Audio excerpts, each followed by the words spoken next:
Yes, yes, yes. Salutations, salutations, everyone.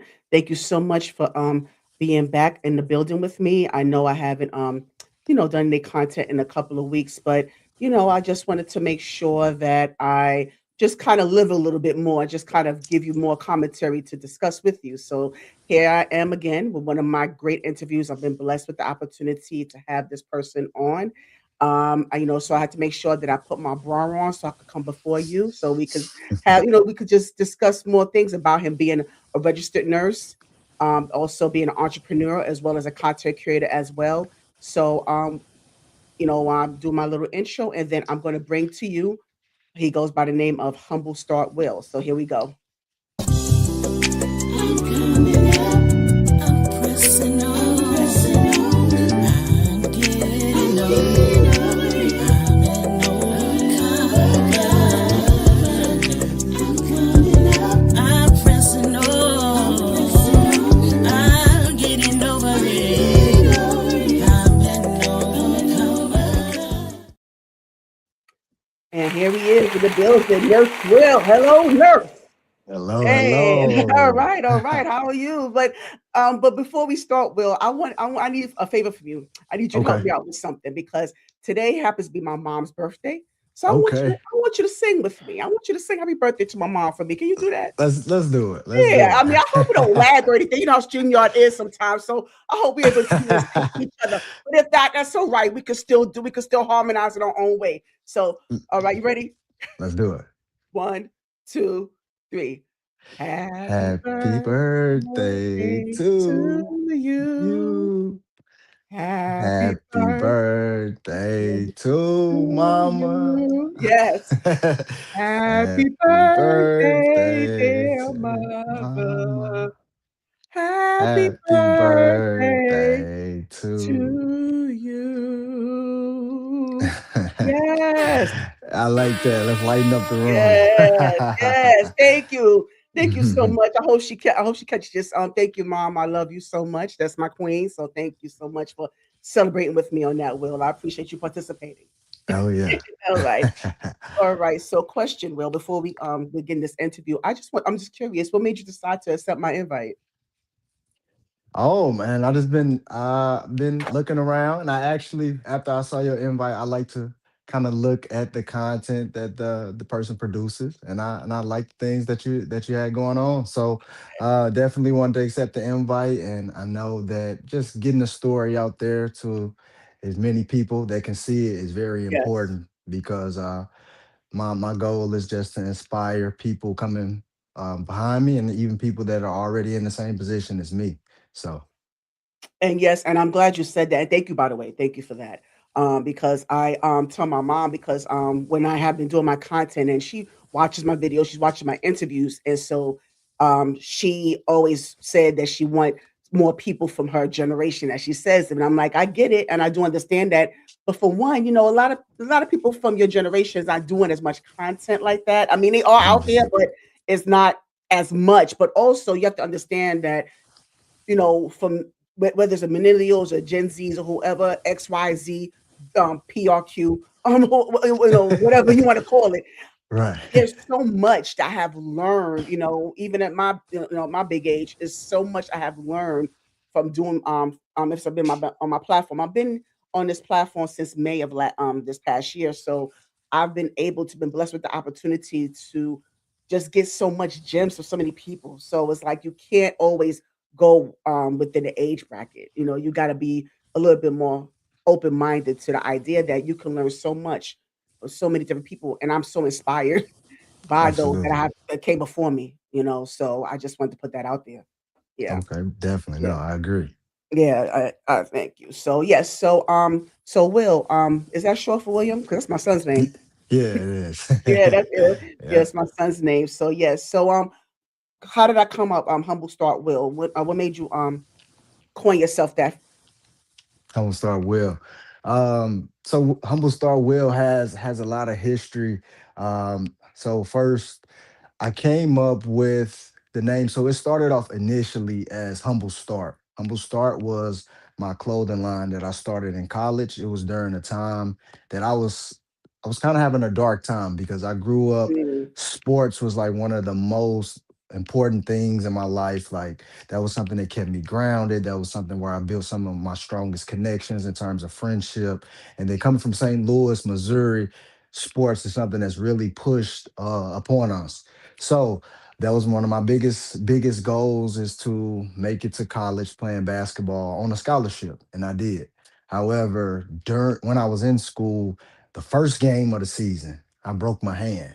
Mm. So that's what kind of shifted my Wow. mindset with everything altogether. I was always an entrepreneur. That's because that's what I grew up around. So I knew working in my own business and just being my own boss, so to say. I know that's kind of overused, but definitely that's kind of how I I, felt. yeah, You know what I'm saying? I don't feel that way. No, I don't feel Yeah, I that way think at all. so. Okay. No, No, that's no. good. But yeah, like I said, be my own boss. I knew that was always the goal. But then when I actually had to sit down, when I'm talking months of rehab, months at a time, I Mhm. was really able to kind of reflect, and I was like, dang, what do I want my life to look like going forward? So that's when I took the leap into starting my own clothing line from scratch. When I was like I said, I was doing the designing, I was doing the fulfillment, I was doing the graphics. I was doing everything You under the did. sun Oh, you was myself. hands on it. You was hands on with everything. 100% hands on. So and I named it Humble Start. And I'm like, I'm already a humble guy. That's what a lot of people know me for and they love me for. So I'm like, hey, I'm about to embody this. So Yes. then as I became older and on my journey, Humble Start like outgrew just the clothing. So then Mm. that's when I'm like, okay, I don't want to just put myself in a box solely on clothing. Like that's what a lot of people like that didn't know me personally knew me for. Of course, they knew me for different content, but I was kind of one foot in and one foot out.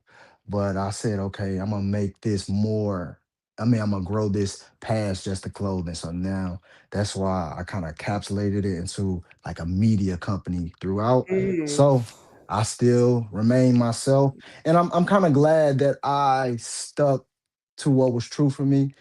Being humble start will, because as I see other creators, they kind of put a ceiling or a box over Yes. themselves because they Yes. say, okay, I Mhm. want to be Nurse Will, or I want to be this Will or that Will. So then when your community and your audience finds you and then you want to do things that are outside of their realm, they like, Yes. hey, Mhm. your nurse will. We don't really come to see you travel the world. We don't really come to see you about your entrepreneur journey or how you're growing your media business. So I said, okay, let me stay true to myself and go with my name, Right. Humble Star Right. Will. Oh, okay. Well, thank you for that. Yes. Hmm. And congratulations on that. And, and whatever it takes you, because it's only up from here. So yes. So congratulations on that, on Yeah, that journey. thank you. So thank you for sharing that, by the way. Yeah. Mhm. So now I want to go to the beginning, because there were humble beginnings, you have the humble start, you want to something because there's humble beginnings, Yep. right? And it started in St. Louis. Yes. Yeah, started in St. Louis, Yeah. Missouri. Yeah, St. Louis, Missouri. And so, how was that like for you upbringing? Like, I always want to, always, like I said, I love to hear this childhood stories because, whether it was a single parent household, two parent household, siblings, cousins, kickball in the street, or whatever, I just like to hear about your humble beginnings. Can you start there? Okay, yeah. So my humble start started in 1998. So I'm still, I'm still a young Oh, pup if you ask a lot of people. But wow. That's yeah, so amazing. Then let me pause right there, Will, because I uh-huh. mean, the fact you said, because my son just turned 27, so it's just so amazing to me. Okay. That's what and this is exactly what I was. Mom, I hope you're watching this, by the way. I was trying to tell her. You see how you from that piece that you mentioned about your being able to elevate from the humble start Will brand because it is a brand. Hmm. Let's put that out there. So the fact that she was able in just a little piece right there alone at Yeah. 27 years old, that's what I was talking about when I said, just the inspiration of it all, being able to, as a young person as yourself. And there was a lot of us again within, my generation or my mom's generation that didn't really able to achieve that, unfortunately, for different reasons. We don't really, there's different reasons, but just the fact that you were able to achieve that and you just remain innovative in that space. So I just wanted to kind of insert that. So yeah. Oh Alright, yeah. yeah, carry on. Definitely. Okay, so so growing up in St. Louis, it was tough. It was tough. St. Louis was and has been like one of the most dangerous cities, like number Mhm, one in the murder rates and crimes, violent and heinous crimes, things like that. So it was tough learning how to navigate. It definitely made you very adaptive, very strong-willed. Um, so it was like, so I feel like looking back, we went through just growing up within it. Even though I had amazing parents, even though we okay. had our own struggles, where it, w- our parents were together, and then it'll be situations where one had to go away and things of that nature. It was tough at times, but it was like it was normal.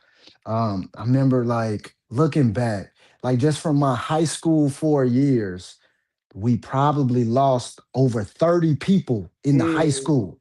And then none of these none of these situations are from natural causes. Like these are like mm, serious big deals. So when I actually branched out and moved away, and I would reflect and talk to people, they like, wow, that's not normal. Like, mhm, did you guys seek help? And did you guys get these resources? And those just didn't exist at the time. mhm. So like I said, we always found comfort, brotherhood, companionship from sports. Me always had an educational background. Like in high school, I graduated magna cum laude, even They out of had that in high mercy. school? Yep, Oh, yep, really? yep. Oh, So I didn't know that. Oh, okay, I thought that was college. So see, I'm learning something right there. I didn't even uh-huh. know. Okay, Yep, but we'll so get to high school, but pause, put a okay, bookmark on okay. that one because I Put a wanna bookmark establish on there. a timeline. Yeah, I wanna do a Just to chronological thing. Yeah, yeah. Okay, cool, So cool. yeah, so when you mentioned about, because I understand what you were saying about St. Louis and, 'cause, you hear things and you've done doing research but when you say that you had to, subject yourself to so much, can you Mhm. give a few examples of that, Will? Like, growing up, in childhood. So, I mean, we're still in childhood here. It's So I still in just wanna childhood, yeah, still in so I just childhood. wanna get some ideas about what it was like, what you had to endure What and we have had to to endure. triumph. Yeah. Oh yeah, like I said, and just in childhood, just losing family members, going to more funerals than weddings, than graduations. Seeing families that suffer from drug abuse, overdose, just seeing the communities kind of get ripped to shreds. This is what we see growing up, and then it's like the only comfort is, hey, sports. That'll be the best way out. But my household was very grounded, and they always emphasized Yeah. education and entrepreneurship. Mhm, My mhm. my mother was an entrepreneur. My dad was an entrepreneur as well. Like I said, they had their trials and tribulations, but they always showed me what it looked like. They showed me, hey, you can dibble and dabble over here, but make sure that you're grounded in something. So I always came up with that mindset. But St. Louis just gave the adaptiveness, be able to battle through adversity. It just makes you a different type of Mm, person. And I'm blessed to be able to endure those things, because now going forward, sometimes it'll be very tough situations that people are going through. And I'm like, oh, that's nothing to me. it's not Like I right, said, yeah, it's just because what it's we right, already been through. right, Not saying that right. that's ideal, but it's just reality, It's just part of you know. yes, yes. Mhm. And so, but I'm glad that you was able to and that's why it's such a blessing to have, parents that are present. Because you Mhm. got parents, we all have parents, right? Definitely. We all have we are parents, but there's some that have their own inner demons or some that are not as present, but you have parents who are present. And that Mhm. made a difference of how you navigate it, throughout that time of your life, right? So Yes. I'm so glad that you were able to have, parents who now you said that you have parents who showed you and kind of guided you towards being grounded. Can you give me some ways of how they did that? Definitely being role models. Okay. For example, my mother owned, she's a beautician and owned her own shop Oh, nice. for over 30 years. So I've seen her like from work from scratch. Her My dad was a carpenter as well, so to see them get a shop, remodel it, remaster it, and then Mm, actually work the logistics on running a business. mm, So I saw that, but like I said, education was always a strong pillar. Like when I used to visit my family members and friends, nobody had books. I had a mm. bookshelf in my room filled with books, even though, like, just looking back, even though I didn't really understand the importance of it, it was there. It was So there. hey, I could pick up a book, read it, get it read to me, whatever. That stuff comes back as you're older and you can actually see the importance behind it. Mhm. Yeah, and Mhm. that's such a blessing because when you said about reading, literacy, and I wish that I still have, that ability to really get into books now and my as an adult, but as a child, yes. I mean, I've read and I was very taken on the interest, but as I gotten older, I'm being honest with you. Full disclosure here. I got to get back into that space, Yeah, so yeah. because the stimulation is there. So I'm so glad that you picked up on that so early. The earlier the better. So I'm glad you was able to pick up on that. But I want to get into Will junior. I always like to get into the elementary, junior high school, part. Okay. Because there's so many memories, and I always tell people that I interview with about the self discovery process when it comes to that. Because we don't talk about that. We go Okay. through because I we think like that that. elementary, junior high school is just a phase in our lives, but no, it's something about self discovery. Because like I said before, we talk about we discover our inner selves at that time. And I think a lot of times, especially adults, is taken for granted as children growing up between that time. Like I said, I'm still on elementary and I'm still on junior high. Okay. Mhm. And there's a reason why I ask about that because a lot of times we take for granted the space in our lives as children. We know more than you think, people. As children, we know more than you think. So we know we develop the ability to discover ourselves, our anatomy, how to interact, our interpersonal skills, building our vocabulary, and school lunches, and hopscotch and skis, and humping in the staircase, kissing a girl if you liked it. So there's so many things we discover in ourselves. I'm just being honest with you. So I want to 100%. get into that. I want to get into that. Before we do, Will, I just want to welcome some of our guests. This is shout out to Miss Stevie. I hope you're still in the chat. She's a person like when I started my YouTube channel, she's one of my inspirations, and especially with the space of interviewing. Miss Okay. Stevie is one of my inspirations. So shout out to her. And I hope that you're able to collaborate with her as well. I'm hoping that you'll able to do that, Perfect. because she's Sounds great. good to Yeah, me. she's great. Yeah. So shout out to Miss Stevie. Shout out to Nancy Cunningham. Um, let's see, Grandma Gertrude. I don't know if you're familiar with any of these people, but that's okay. So I just want to shout out to my guests in the building, those who are in the Okay. chat live in real time on my Instagram live. Shout out to those people on Instagram live. Michelle Greedo, Ty Packer. Shout out to Tony Rebel. Shout out to my friend Tony and Good Mitch. Those who are joining live with me. Those who are in the bushes that don't want to say anything, but they're watching from afar. Thank you so much for being here, and those who pawn the replay as well after this. So any way that you support of myself as well as Will, we appreciate it wholeheartedly. So thank you so much. All right, so Absolutely. back to you. All right, so all righty. So yeah, so I just want to get try to set the tones, Mhm. of the elementary and junior high school experience for you. All right. Okay. So elementary and junior high school, I feel like that was a huge discovery time for myself. Um, this was the time where my parents knew like where we were living, it wasn't the best schooling system and they wanted better for their children. So this is where we moved across town more to the county area Okay. for better schooling. And this is where I noticed first person what white flight was, because where Mm, we moved, it was predominantly white area. However, it was very diverse, but predominantly white.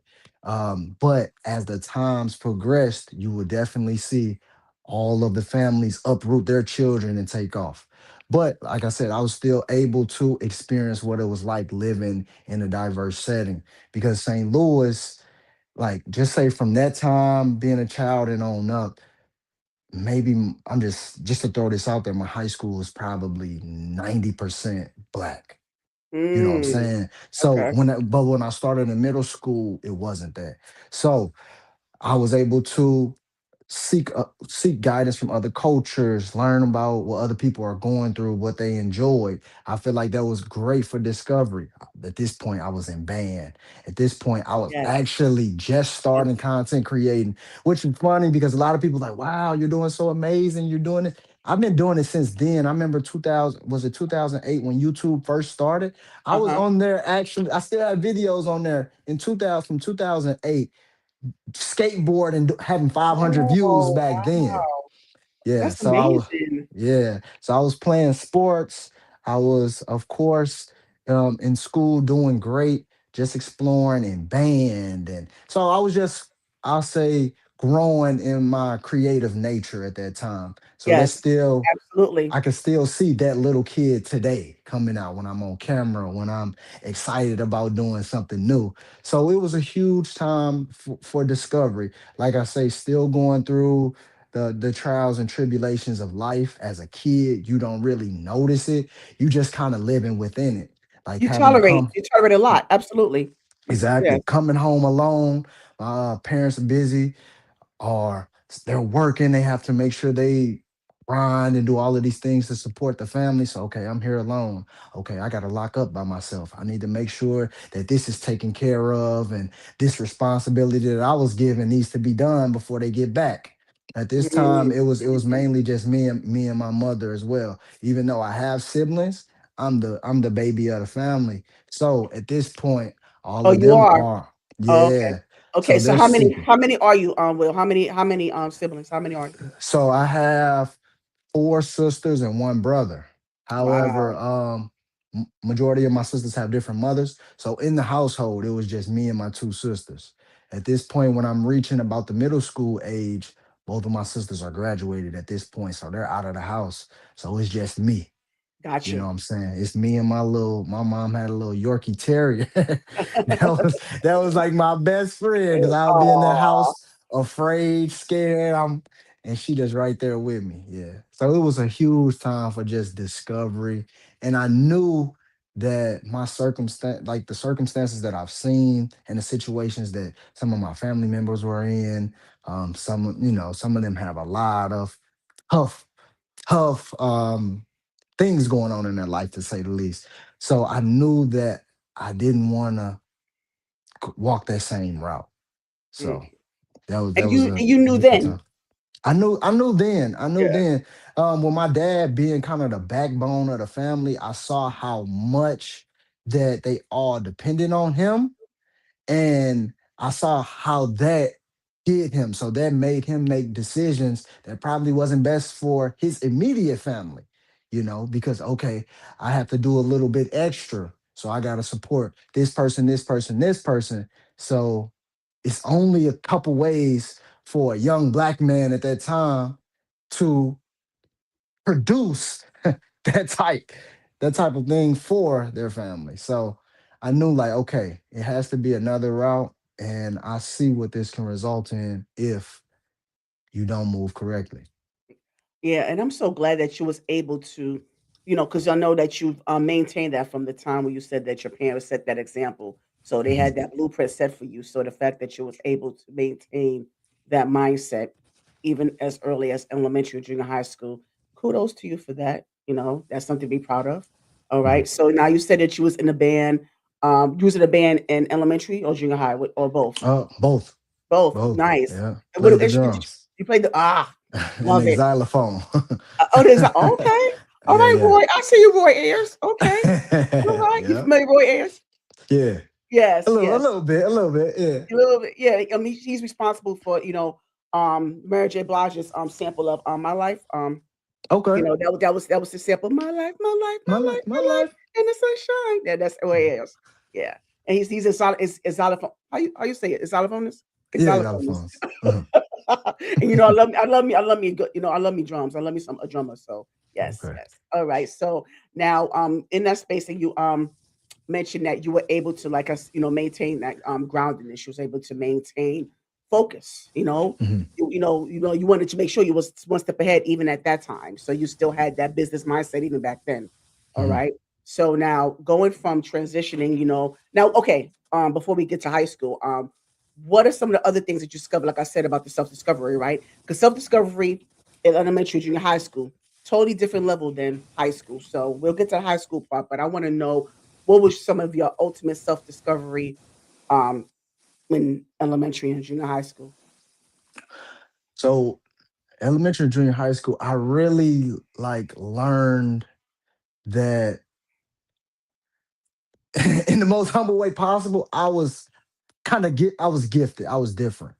Mhm. For example, that's when I was admitted into the gifted program at our school, and it was like only a select few, I think less than 1% of Mm, kids from each mhm. school was able to be admitted. And then when they tested me, I think they were like, whoa, like, Amazed. like Yeah. how are your numbers like this? And it was just straight organic. So I was even tested again and still scored off the board. And also it was one time, well, actually in seventh grade, my mother took me out of school and homeschooled me for a year. Why? She wasn't very happy on what the school system was becoming, Yes. so she knew that she wanted me to be on the outside where I can excel. Because when I say from elementary school, so we went to about fifth grade, when I say the gifted program was elite, Mhm. we are doing high level geometry, algebra. We're in math competitions. We're dissecting pigs. We're doing like all of this top tier work as 10, 9 robotics. Like we're just doing so much. But then as we transitioned to middle school, it was kind of like, okay, we know these children are gifted, but let's just kind of keep them busy with busy work. Like we're working on Mhm. chess, which is great for Mm. like analytical thinking and Yes. Yes. being very strategic. But we shouldn't spend a whole semester on things like this or working on a Rubik's cube and things like that. She just Mm. knew that they were kind of putting a ceiling on us. But Right. also They weren't challenging you. we got to consider Mhm. what was going on at that time. A lot of the people that were diverse were leaving.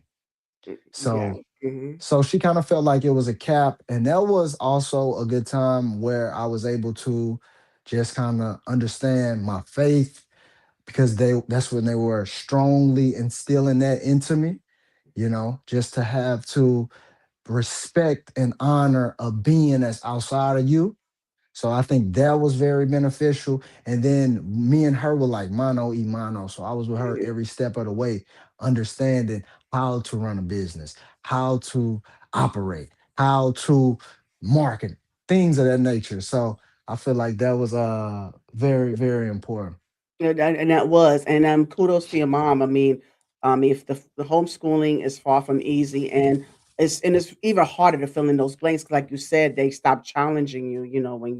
When they, I guess they didn't really know. It sounds to me like they know what to do with y'all. At some Yeah. point, and so your mom just kind of stepped in and said, you know what? No, let me give my son the tools that he needs here. And as a parent, it's my responsibility anyway. So let me give my son what he needs right here. So Yeah, yes, no, shout out definitely. to mom for that. Definitely, definitely. And then when Yeah. I went back to school and I just saw how far along I was, I was like, wow, it was like impressive. So I was like, yeah, I think I got a good future in it. Yes. Now, okay, now when you say a good future, what at that time, because like I said, our minds change as we go through life. So at that time, how did you think your future was gonna look at that time? What did it look like to you at that time? Education was very important, but at that time, it was all about sports. It was all about Okay. sports because that's kind of what the community pushed.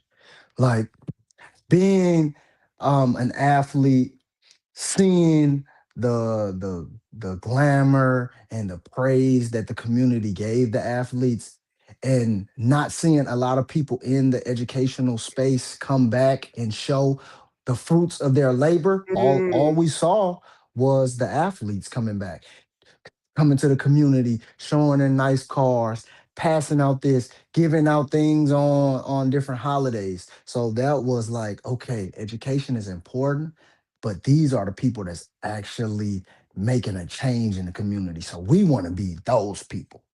So wonderful, wonderful. yeah, yeah. So with that being kind of the exterior role models, we were like, we have to do anything to be that.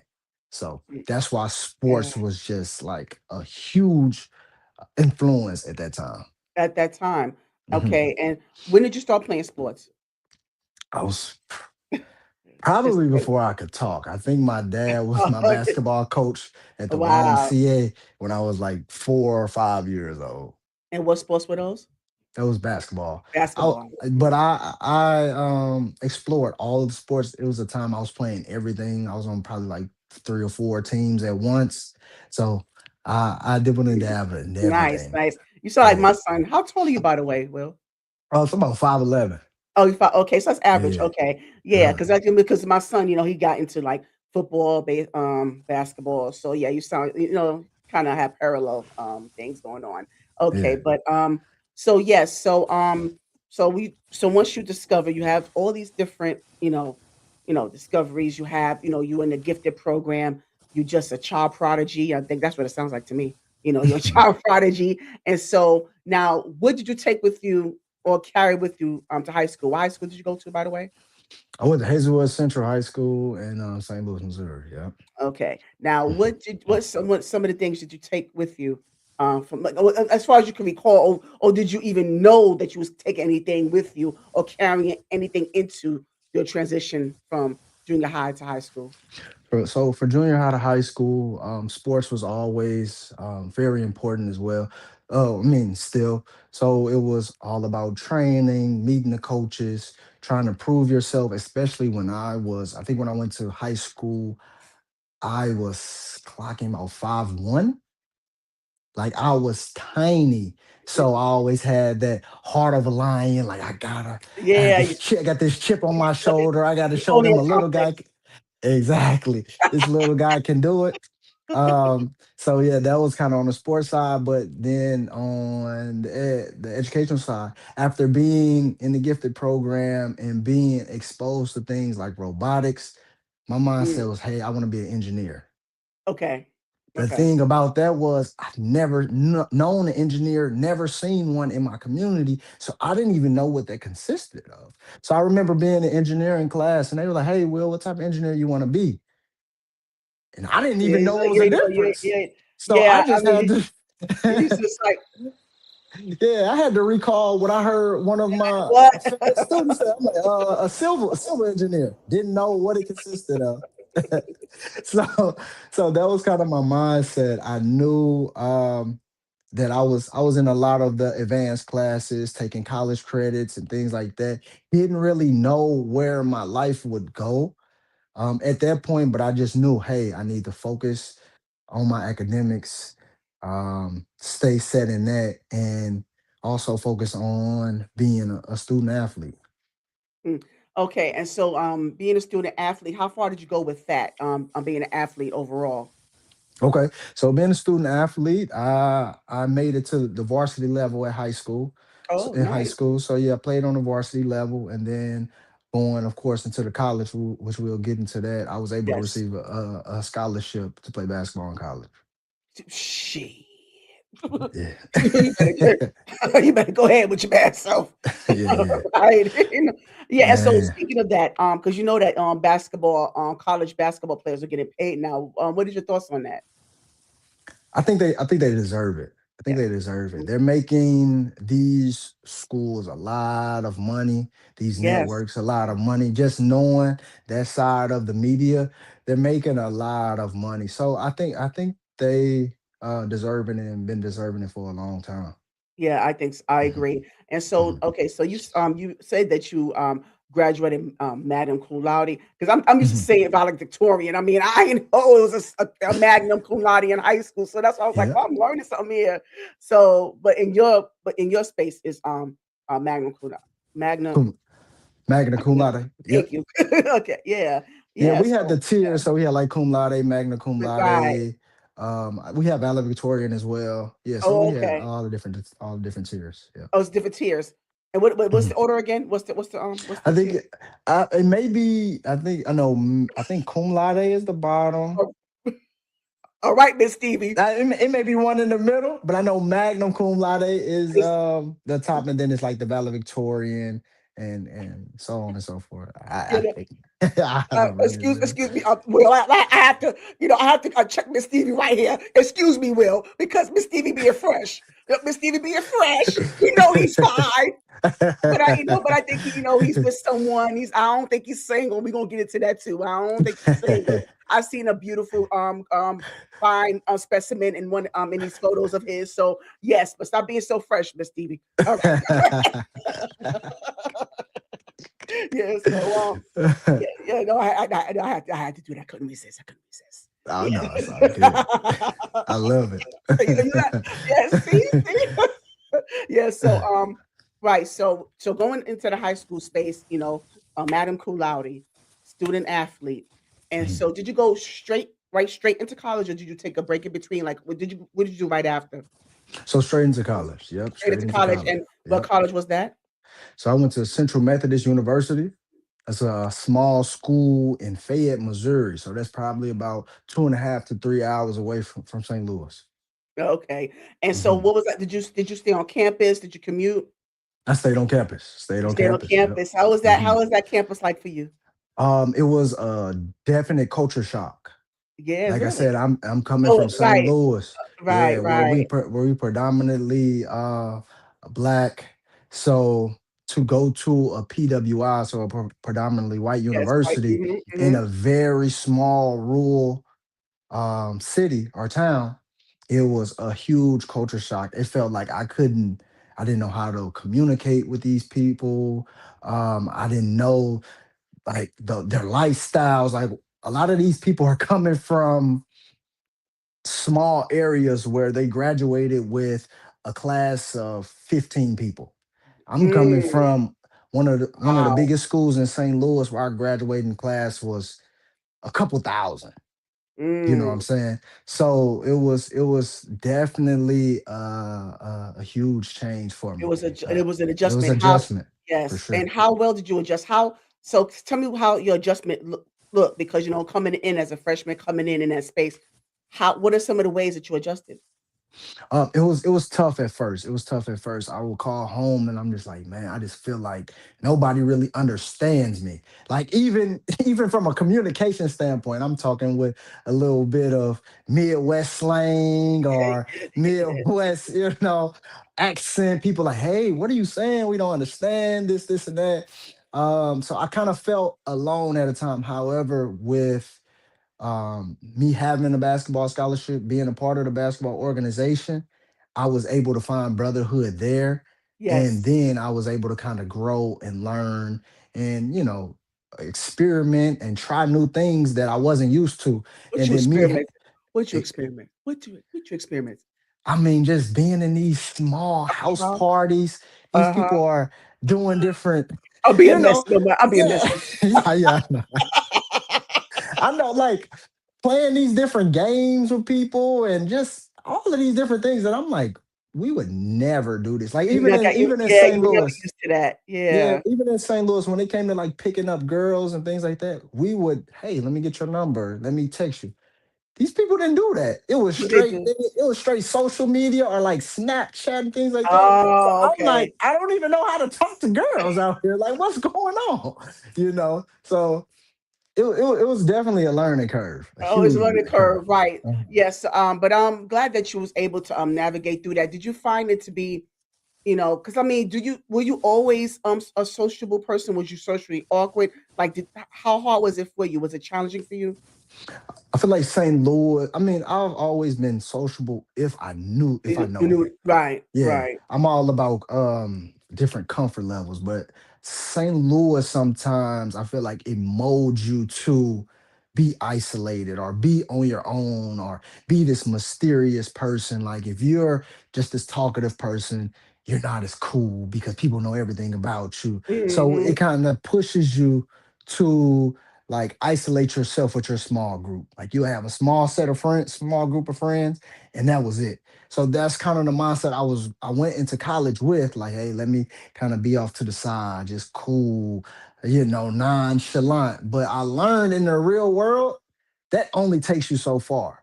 The Mhm. Mhm. coolest person in the room may be only subject to what he's subject to. He's not going to be able to grow, network, explore. And then it was also funny, like in St. Louis, with it being small, everybody is so infatuated on where you're from in St. Louis. Oh, you're from this side. That means you're Oh, tough. yeah. You're Yes, if you're yes. from Oh, this yeah, yeah. side, Mhm. you're the best athlete. If you're from here or there. And then I went to college and they're like, oh, you from St. Louis? Cool. And then on to the next. They don't care any. It's people from 50 miles away from St. Louis claiming they're from St. Louis, and it's okay. So I'm like, Yes. wow, Yes. have we been tricked? Like that is not as important as we really thought it Right, was. because you know what it is? I think, to me, Will, I think it's all about diversity. I think they appreciate the diversity, Mhm. and Exactly.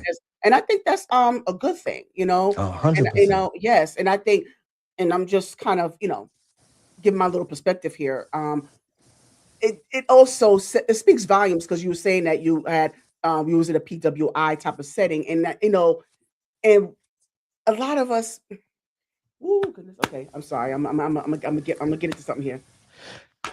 Sorry, not sorry, y'all. Okay, so Let's do it. Let's talk us about it. as us as colored melanated individuals, Mhm. we tend to be so how should I say it? We tend to be so narrow minded when it Mm, comes to diversifying in our cultures. Like we are the ones that have that divisive mindset. mhm. Or like the stereotypical mindset, like you mentioned about, oh, you be from St. Louis, so you have to have this, or you have to be surrounded by that. you know, it's just that narrow mindset. But I think to me, when you are in a different setting among other people, among other groups of people, they are more receptive. You know, Mhm. that's how I see it. They're more receptive. You Yeah. know, to diversity.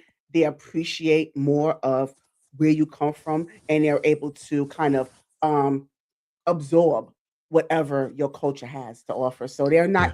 they're not so tuned in about, oh, where you from or where you they're not influenced by that divisive nature. They have more of a united front when it comes to certain aspects. So Yeah. that's just my take on that. I don't know. Yeah, I think it's very environmental. Yep, just Mhm. based on your setting and what you see, like just in daily living. Because if you're if all you known is all right, these people from a couple blocks over, we don't like them. We don't even understand why we don't like them. We don't understand how we could come together. We just don't like them. That's just all you know. So you abide by the rules of the land, which is Right. sad. And that's why Yes. I push us to explore. Leave your hometown, even if it's for a short Yes. period of time. Go to college, stay on campus, just explore because the things that you thought were normal are probably not normal. Not, I Yes. mean, majority of the time. Mhm. And you learn that when you put yourself out there, when you try new things, it just destroys a lot of your previous mindsets or Yes, it does. previous thoughts. Yeah. And because when you made because that's called being sheltered, by the way. When you're Mhm. sheltered and like I said, you have that narrow mindset, it kind of it creates a whole beast. It's a whole nother beast, that It it creates. is. Because when you we talk about culture shock, because when you are in that space, especially when you get into certain spaces when you're older, oh yeah, that's hard. That's even hard. Mhm. Yeah. And it's like, when you reach a certain space in your life when you're older and you're so close-minded to the idea of being different, or you're close-minded to the idea of this could be, this approach could be different. It just could be kind of it's dangerous territory. But It shout is. out to Tony Rebel. He's from St. Louis as well, so he's kind of Okay. agreeing with some of the things that we're talking about here. So shout out to him as well. he was Shout kind of out to agreeing him. with what yeah, he was kind of agreeing to what we were saying about the adjustment phase and adjustment process. But what did you study? What was your major?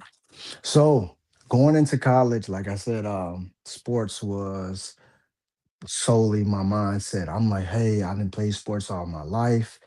Because at this point, engineering was out of it. The Okay. school that I decided on, I ended up deciding on it based on that being a place for my scholarship. They didn't have engineering. So I said, okay, engineering is out. But I can't see myself outside of the realm of sports. So I initially, when I went to school for sports management. Okay. So I started off in sports management, and then I sat in that classroom with my other teammates, who a lot of them don't really care about education. They don't show up to class. Mm, Other like because the school is filled with a lot of athletes. It's like if you're an athlete, you're in choir or cheerleader or something like that, you come to this school unless you're like a local. This is not just a school that you like dream about going to. It's a school full of athletes. So I'm sitting in that classroom. Nobody's doing it. I'm studying. I'm doing study guides. Nobody is right. doing it. I'm like, Mm, is this what I really need to be doing? And then what really kicked the can over was when we had somebody visit us. She worked with a Major League Baseball team. And this is one of the top Major League Baseball teams at the time. She was a head of like entertainment, a head of a department, and she was just talking to us about her life and her job and everything. And then we asked her about her pay. We said, "Hey, can you be transparent with us?" And we just inquired about her salary. And at this time, I think it was roughly 2016, and she was like, "Yeah, I'm making 30,000 a year." With all of these responsibilities, she's able to set up mm. this. She directs the commercials. She brings all the celebrities in and everything. She said she made $30,000 a year, and we everybody was like took back from it. Yeah. So Mm. and she was like, "Oh, it's okay when you have a partner and this and that." We're in college. We don't have partners. We're out here surviving on our own. Right, right. So that was another huge shift in my mindset. I said, okay, it's already not, it's not fulfilling that part of me that wants to learn, that wants to be educated. And now the top of the top is getting paid that. I said, I can't, I gotta make a transition. So Oh, that's when I end up transitioning into nursing, even though it was always kind of in the back of my mind, but yeah, that because was yes. something that pushed me. Yes. Let's get into that. Yeah, what made your mind shift into nursing, especially, because we see like I've seen like I think within the last I think 10 to 15 years, I've been seeing more and more male nurses, which is so cool to Mhm. me. So I'm just It's wondering great. like, yeah, so what made your mind shift into that? So, like I said, it was always in the back of my mind because even growing up, I spent a lot of time with my grandparents as well, and I feel like the grandparents at that time, everybody stayed together. So Okay. my great grandmother stayed with my grandmother. Sometimes my uncles lived there. My Mhm. great aunt, my this and that. So I spent a lot of time with my grandparents as well. So always being that helping hand for my great grandmother, um, that instilled the value of helping others into me. And then, of course, as we talked about, just from a career growth standpoint, I knew that it was no ceiling for nurses. You can always Oh yeah, educate yourself absolutely. further. You can grow. You can transition. You can travel. So I knew that was working for him. And then also at that time when I broke my hand and I was kind of going through that depressive Yeah. stage, it Mhm. kind of like how like on Scooby Doo when they pull the mask off of the Yes. the Yes. villain. That's what was going on from a sports standpoint for me. I saw the business aspect of it. I saw how sometimes in sports you're just a number. Like I hate to say it like that, but hey, I was promised all of these beautiful Oh, things, there's no all of the guarantees at all. yeah, I, Yeah. I was promised all of Mhm. the shiny things, but then as soon as I was hurt, they threw Oh. me on the shelf. Mhm. It was like almost like I didn't Damaged exist. goods. Damaged goods. damaged Mhm, goods. So I mhm. was like, hey, I have to um think about my future. Where am I going to have the stability and foundation that I want? And I knew healthcare was always a great space for that. So it Wonderful. was just all of those things kind of amount. Of course, I had great guidance from my parents, even though they weren't in healthcare per se. They knew who I was and they knew where my heart was. So they felt like They that felt would that you was be equipped. Mhm. yeah, they felt like I was equipped. So they kind of also said, hey, we're going to leave this decision up to you, but we feel like that'll be a good area That's for you. amazing, Will. But, I Mhm. have a question, on, 'cause I'm between, StreamYard and Instagram Live, and so Absolutely. I have a question from your fellow, St. Louis, native. Tony Rebel asks, "Was SIUE a choice for him? They have the top nurse program in the region." What's Okay. So SIUE? SIUE was What's always that? an What's that? option.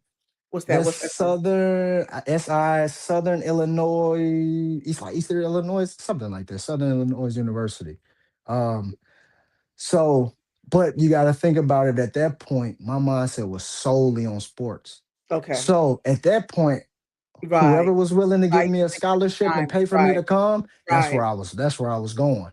So I had a lot of offers from Mizzou. I had Texas Southern. If I would have went Okay. to Texas Southern, I was going to pursue pharmacy. A lot of these Mhm. different options, and we explored the campus. We talked to the professors. We talked to the deans, and all of them were ready for me to come. But I just had that mindset like, hey, I want to be able to fulfill that goal that's kind of been burning in me since a kid. I want to be able to come back to the community and get praised. And because we looked up to the athletes that came back with all of their gear and Yes. they Yes. had their big college shirts on and everybody, hey, Mhm. how's college? How you doing? How's it? So we aspire to be those people. So I'm like, whoever's paying for me to go and play basketball, that's what I'm gonna I'm do. right there. Yeah, so, Mhm. and thank you, good Mitch. It's, Edwardsville. Yeah, yeah, it was real. It Yeah, was yeah, real. yeah. Yeah, yeah, Thank you, for good sure. Mitch. Mhm.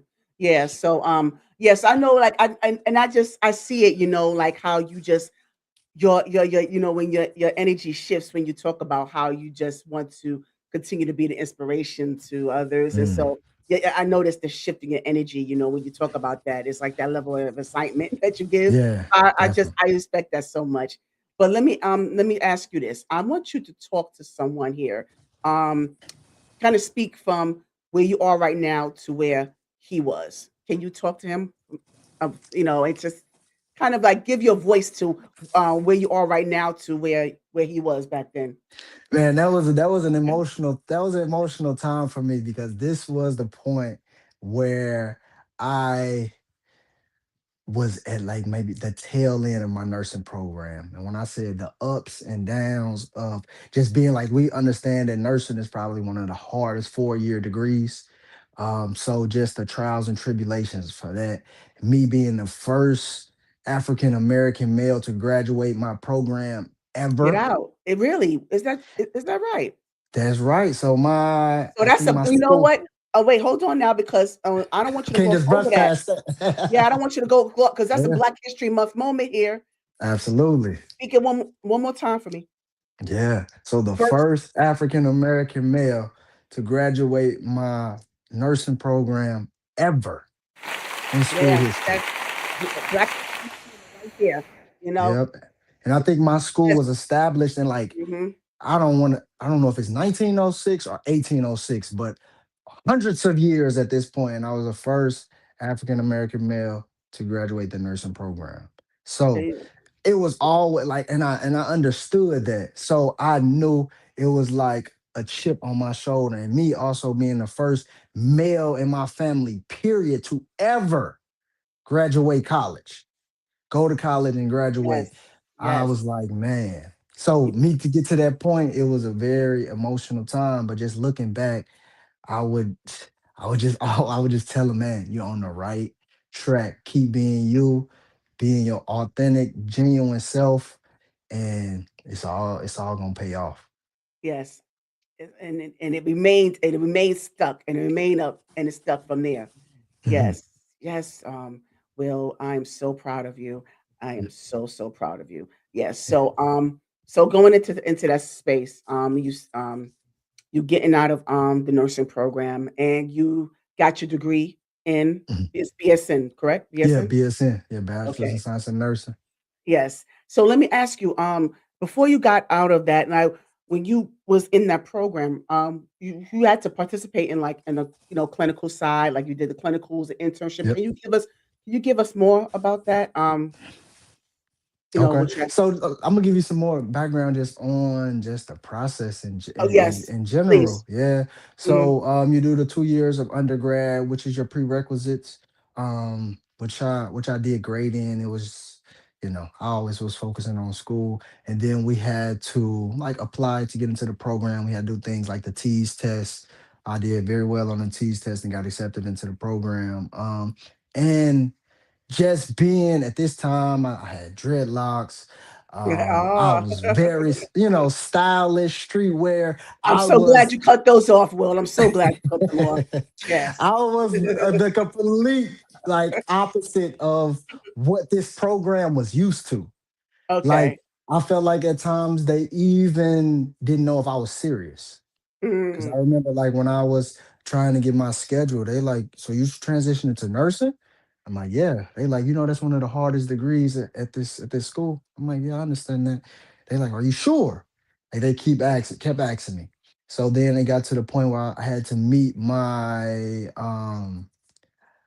advisors, and my appointments would constantly get canceled, Hmm. canceled.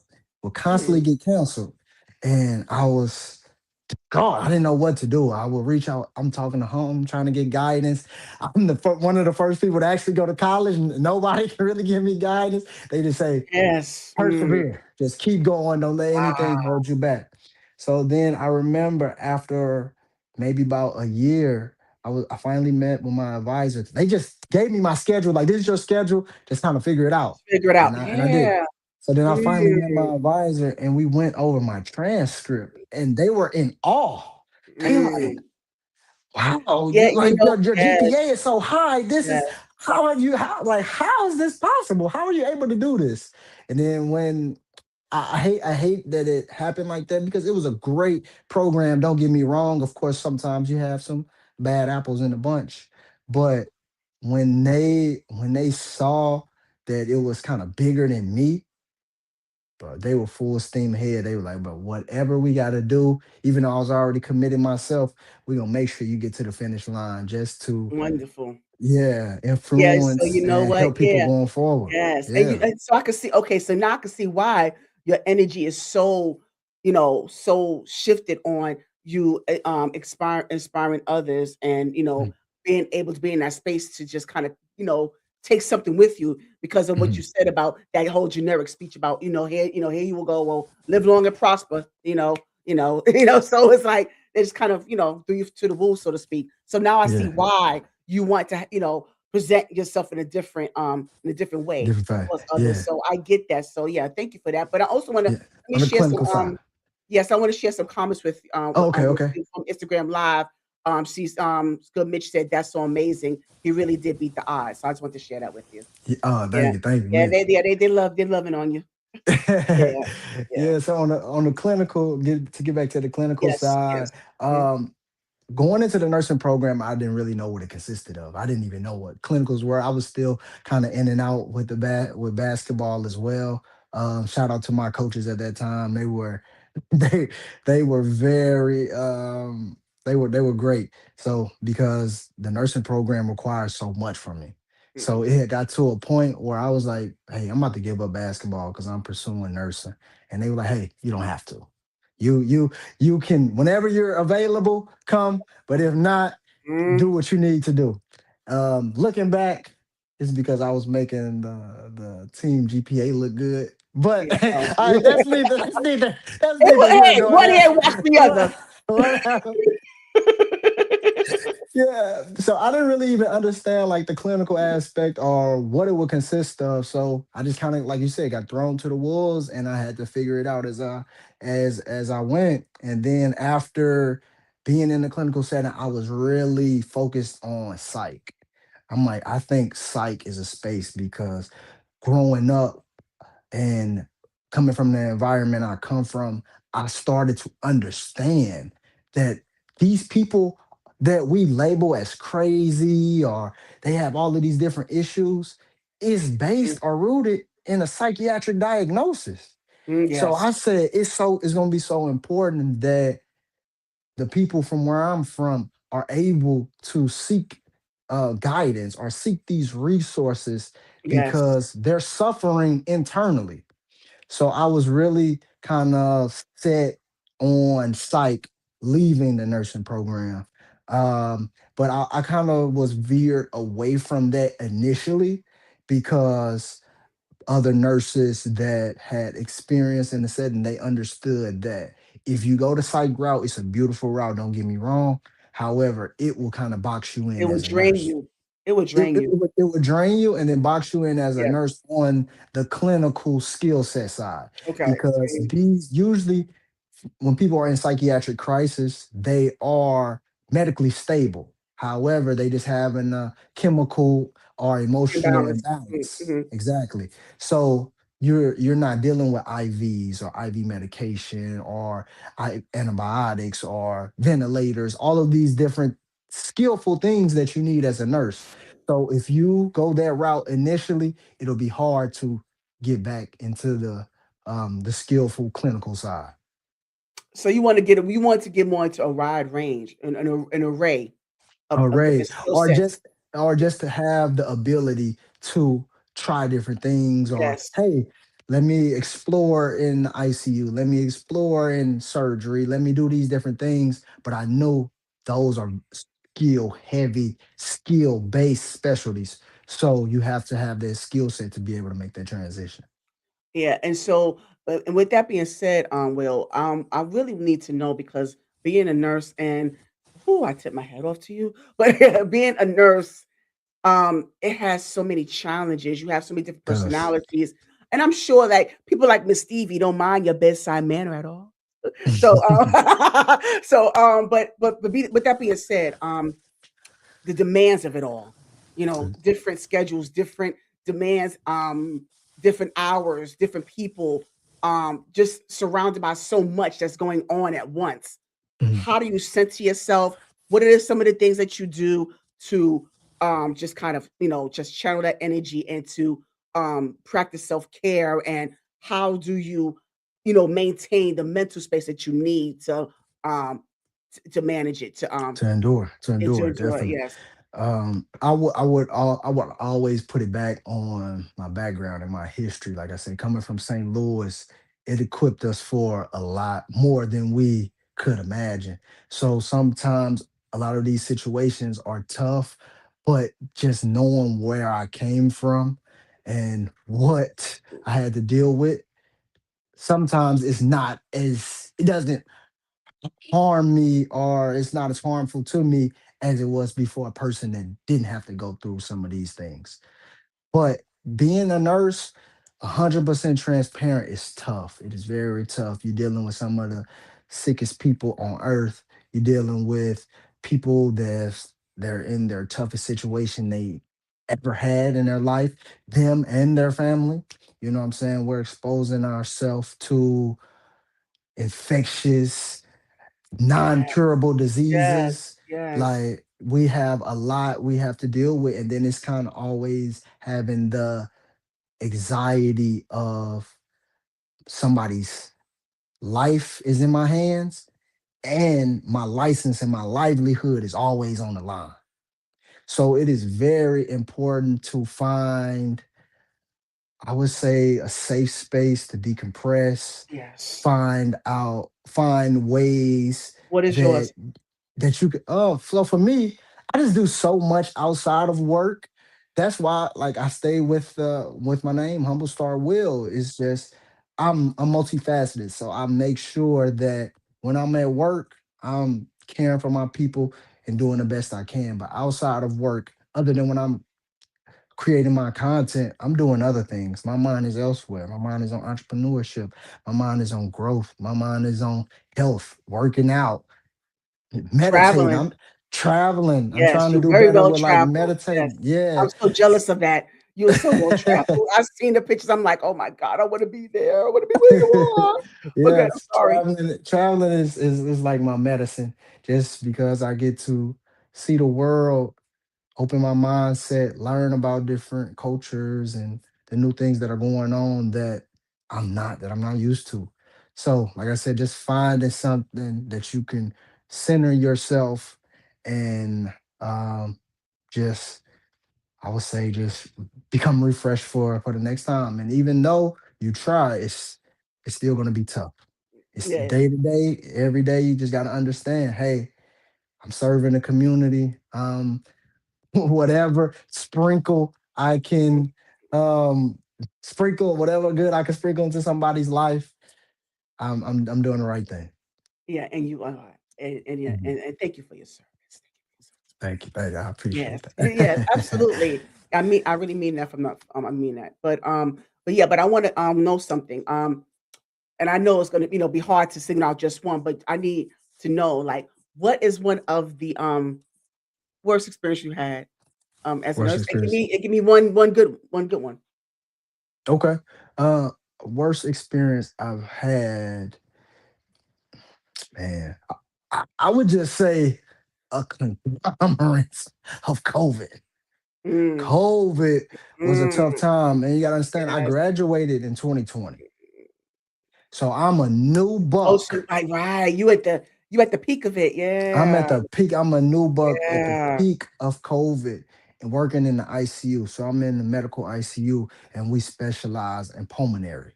So pulmonary is the lungs, how your gas exchange with your lungs and oxygen. So that's what COVID was attacking the most. So I remember when COVID like came into our hospital, came into our city, because of course they always popped up in New York. It's appeared here. Okay, now it's in St. Louis. So now it's just slowly getting closer. Now I was in Columbia at the time. It's in Columbia. And Mm, guess who we were the biggest trauma hospital. So the first patient I was working at night that reached the city was on our ward. So just the constant things that we had to endure. When I say like death on a daily basis, yeah, like yeah. just pushing the bodies to the morgue and the morgue being overfilled, and Mm, it was really hard to see like the progression of the disease or the illness. One day he'll come in, patient is talking to you, they're just having a hard time breathing. You're mm, like, okay, but they're still cracking jokes. They're still themselves. The next day, because we usually work 3 12s in a row. The next day you'll come. Now they're on a BiPAP. So it's an external device to help them yeah, oxygenate with the where it's breathe. actually like Mhm, mm, forcefully pushing oxygen into the lung. mm, Okay, so mm. now you come back on the third day, this person is fully on a ventilator, cannot breathe on their own. Their body, their system is breaking down. And then by the end of the shift, sometimes they pass away. So you're like, wow, just seeing that progression, that was hard to deal with. That was Yes, very that's hard heavy. to deal with. It Mm, was. yeah, I Yeah. can imagine. Yeah. And I thank you for sharing that, the fact that, and that's a great example, by the way, as far as, being able to share some experiences during that challenging Yeah. time. So, yeah, thank you for Definitely. sharing that. So what about a good experience? A great experience was probably when I took the leap into travel nursing. Ah, yeah, Yeah. okay. So it was very tough because I feel like you always have that little voice in the back of your mind, like, be comfortable. You could just stay Mhm, here. Don't mhm, don't uproot what you have going on. You're in a good position. mhm. You don't know if you're ready. It's always gonna be that little voice in the back of your head, but you have to, be grounded in your faith, trust yourself, trust your gut, and take that leap. So I remember I did my first travel assignment, and it was just so fulfilling and rewarding. And I knew that that's what I wanted my career to look like going forward. I wanted to be able to touch people in different cities and states and Yes, deal yes. with what's crippling this community over here. And Mhm. I couldn't just do that if I was subject to just staying in one place. Yes, and I'm so glad you made that, decision, Mhm. to be able to, again, going back to diversity, not just diversity, but being able to, just add some type of, health maintenance to those, that needed more because it's, other certain countries, certain places that needed so much more because they don't have as much resources here in the US. So, thank you for that as well. You Yeah. know.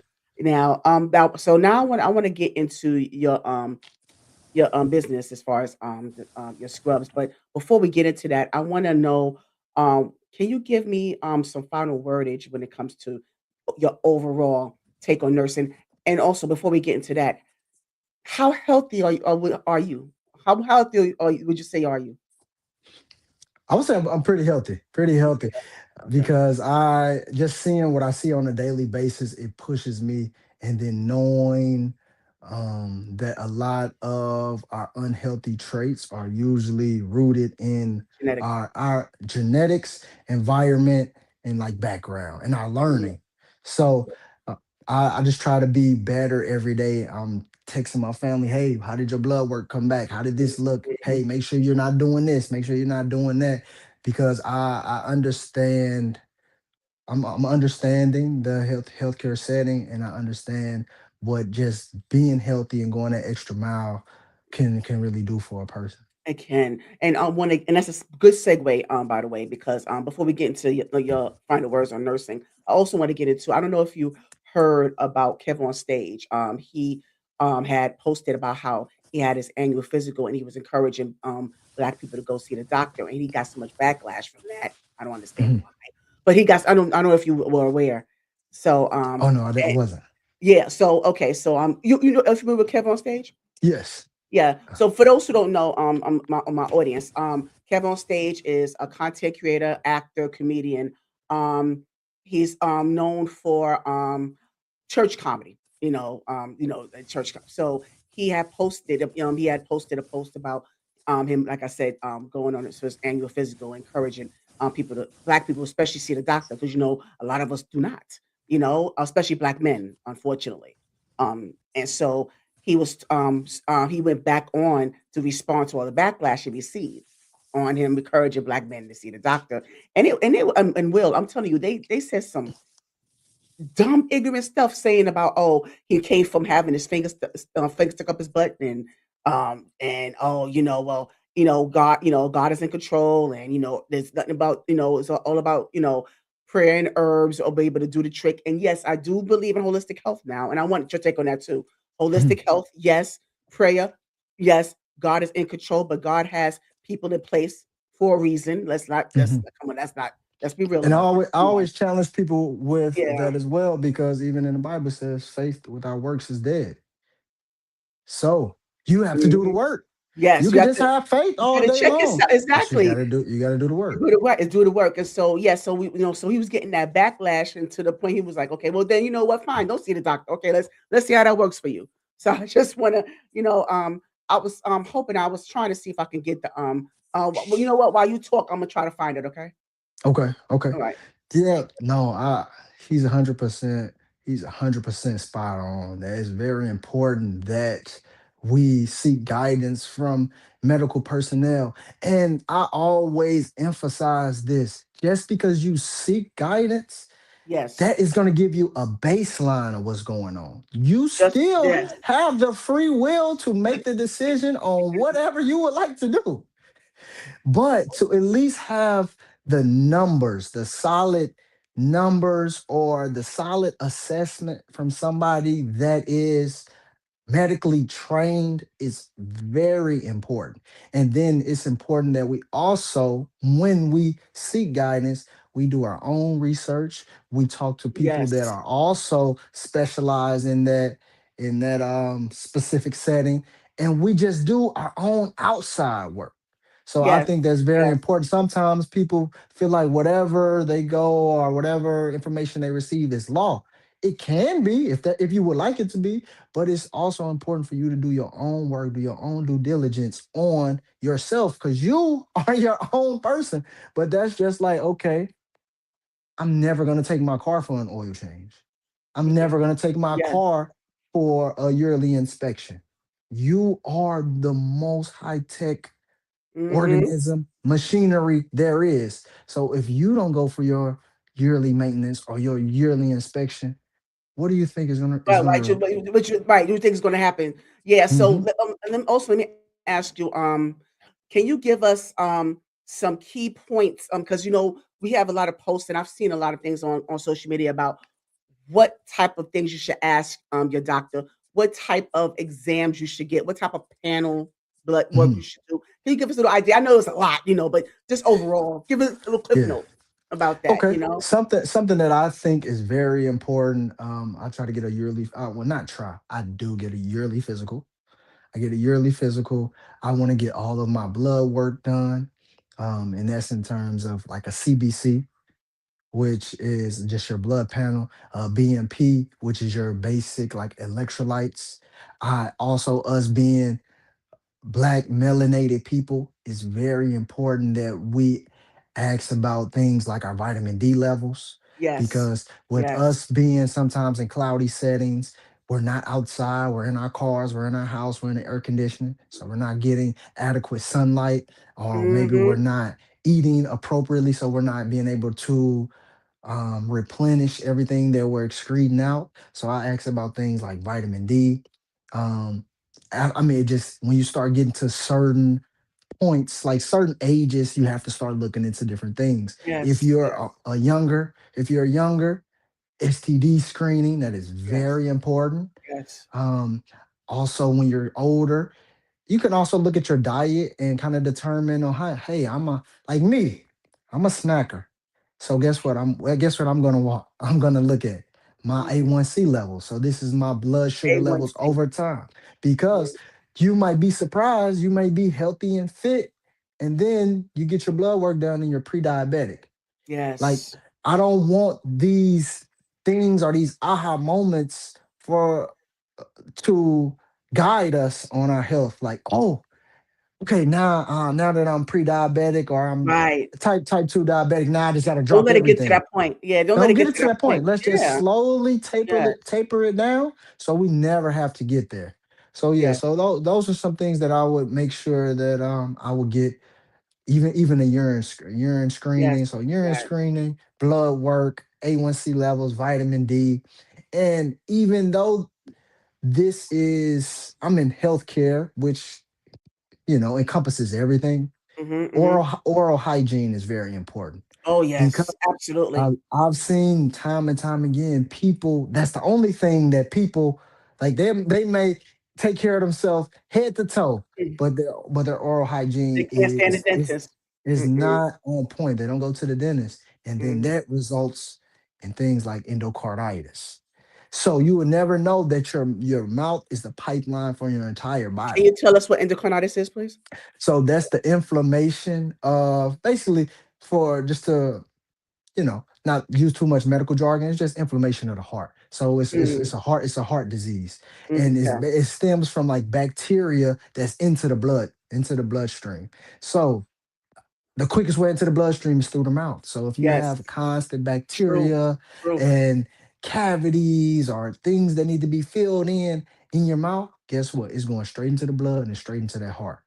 So, oral hygiene is also very important just from the grand scheme of things in terms of Yes. your health. Because we take for granted everything goes together. Everything goes Yeah. together. It's Everything, flows together. Like one you can't polished function without machine. the other. You can't Mhm. function one without the other. Yes. So with all that information, thank you so so much. But let me give you this clip. I'm sorry. I'm sorry if you heard some stuff in between, but I was trying to get that clip that I was talking about with Oh, Kevin yeah. on No, you're stage. good. No, Yeah. perfect. So yeah. Let me see what he says Me here. go to the doctor. I'm a black man. Black men traditionally have a higher rate of not going to the doctor compared to, women in other races. So I'm a black man talking to black man. That's why I say black men. Now, I have a similar delivery as Kev. I'm not as intense as Tony or Marcus are, but men, especially black men, please go to the doctor. It's just once a year. So many men were talking about if you just eat right and exercise, you don't have to go. But I could tell you, genetics still can put up a huge fight.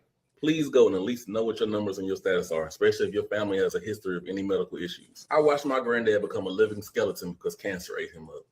That's the pattern I've seen with a lot of people, the uncles, the dads, and the brothers having medical issues, and nobody really know what's going on because the men barely know what's going on, or they're too stubborn and prideful to even communicate it with those they care about. It's wild. To highlight how bad things are, when I started going to a PCB back in Nashville, the first appointment, he was like, "Oh, your girlfriend or your wife must have set this up for you." It's like, no, I care about my own health. I plan this on my own. Drinking water or ginger ale and laying down does not cure hypertension. Speaking from experience. If you're concerned about blood pressure medication, no, it will not mess up your manhood. And if it happens to have any kind of side effects, you can change the dosage or the medication. Just talk to your physician. Now, there were several men who were fixated on getting poked in the booty. I'm concerned if you spread your sheets when you take a shower.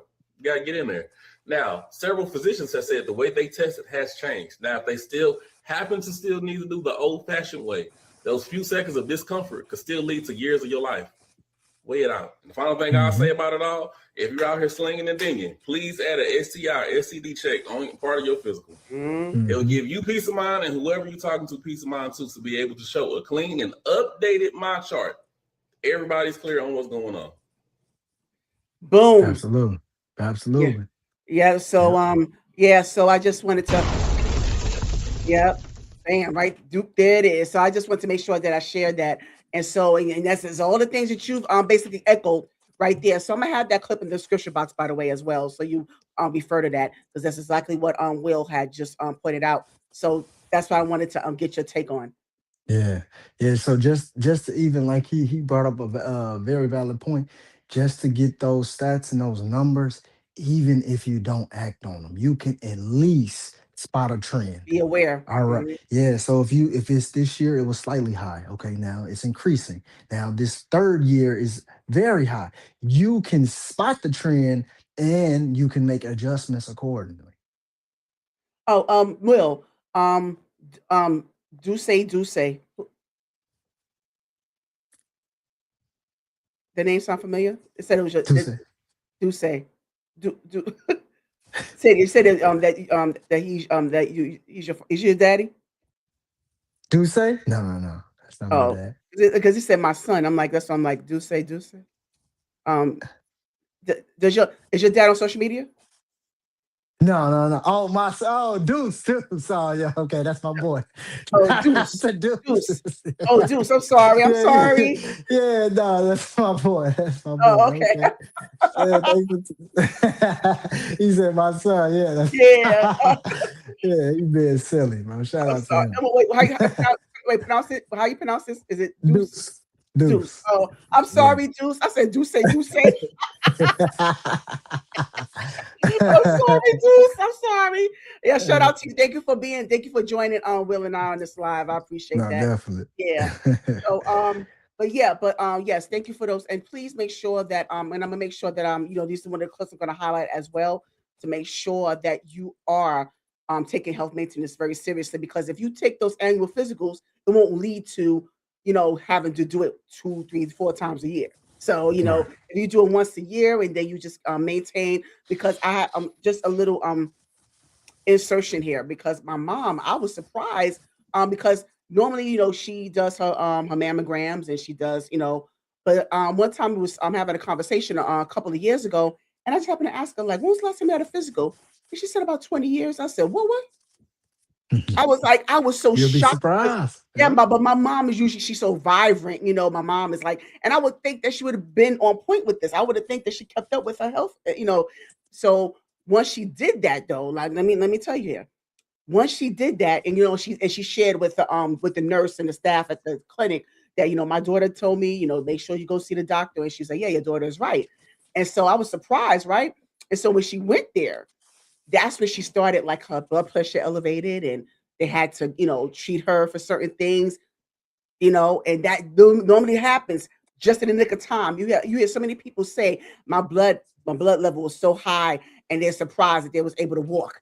They were surprised they was able to you'd still be standing, because they would have been, you know, total opposite of a being Yeah, alive right about now if they definitely. didn't catch it in time. So don't do that. Don't just barely make it by the skin of your teeth. That's my point. Don't Yeah. just barely make it like Will said, be on it, be early detection is so important. Make sure you see the doctor or Yes. other doctors, whatever specialist you need to see. Make sure you keep track of your health, people. So that's what we're trying to tell you here. Yeah, but in the healthcare aspect, Will, any final words on that as a nurse, as a healthcare professional? Any final words on what we just talked about? Okay, so my final words on healthcare is, if you have a heart for healthcare, you have a heart for helping people, it's definitely for you. And we need you. People that look like you and people that don't even look like you. But speaking even to my black people, black men, black females, we are so needed in this profession, because you don't understand just the light that a patient has in them when they see somebody that they can relate to, that they feel like Yes, understands them. It just changes the entire trajectory of their healthcare stance or what they model themselves off of. So it's very important that we continue to educate ourselves and we continue to maneuver into these spaces, and we're needed. absolutely, and thank you so much, Will. And I want to shout out Miss Kimberly Black. She's be my co-host from time to time. Kimberly Okay. Black says she's listening in from the clouds. She's preparing for the Super Bowl as well. I'm not a sports person, so I'm sorry. Yeah, but thank you for being here, Kimberly Black. I appreciate your support always. All right, Yeah. so we're gonna just kind of get jump into the you know your business of it all. Your Okay. scrubs, your scrubs. Okay. So this scrub actually, Wait a minute, Will. that's Wait a minute, Will. okay. Hold on. Okay, Okay. I Oh, got okay. you. Go ahead. I'm sorry. Go ahead. Go ahead. Go ahead. Go ahead. This is a brand that I work with.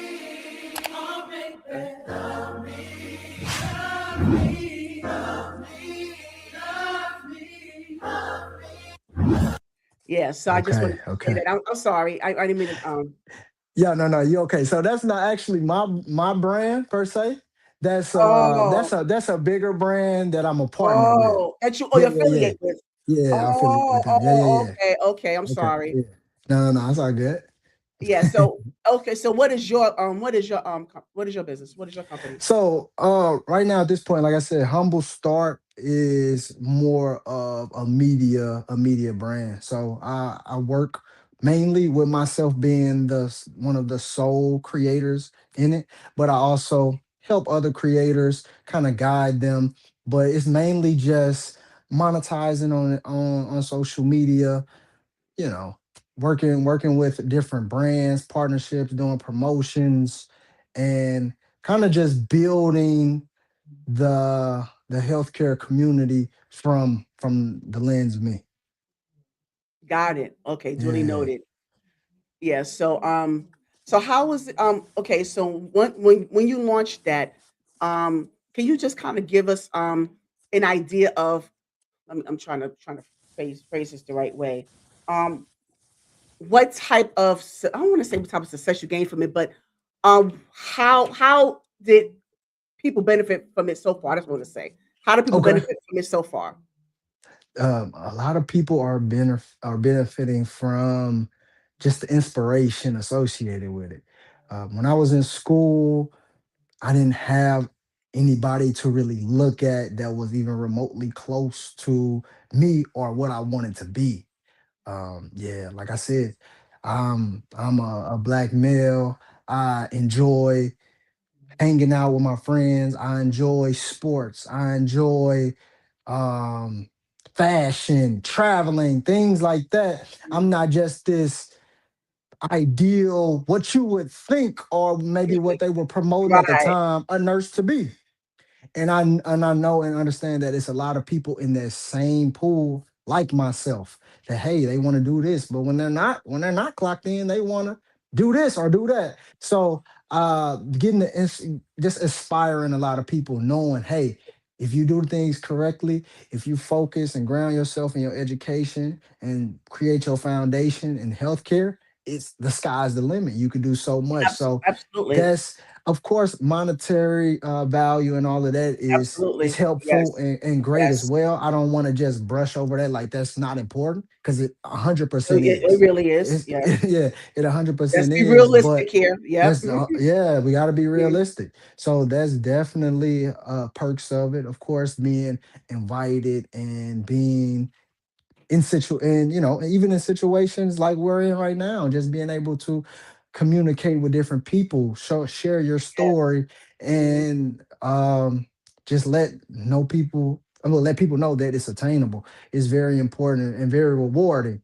So I think that is kind of the things that keep me going and a lot of the success that I get from it.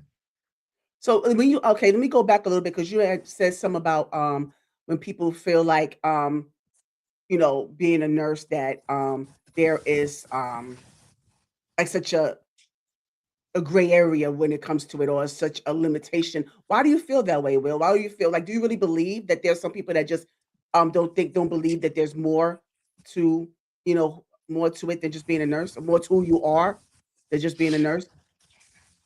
I think it's influence and Oh, exposure. sorry. I'm sorry. Go ahead. I'm You sorry. get me? I said, yeah, I think it's influence and exposure. So what you've been exposed to? When I was a nurse coming up, and I would tell people back home, they would be like, "Oh, really?" And they'll just brush right over it because they felt like nursing. Only time they heard about nursing, it was a female. It's a female dominated Yeah. profession, Right, right. so they're not used to males in it. They're not used to seeing males or even hearing it. So it was a point at a time where I kind of felt even embarrassed to say that I was a nurse.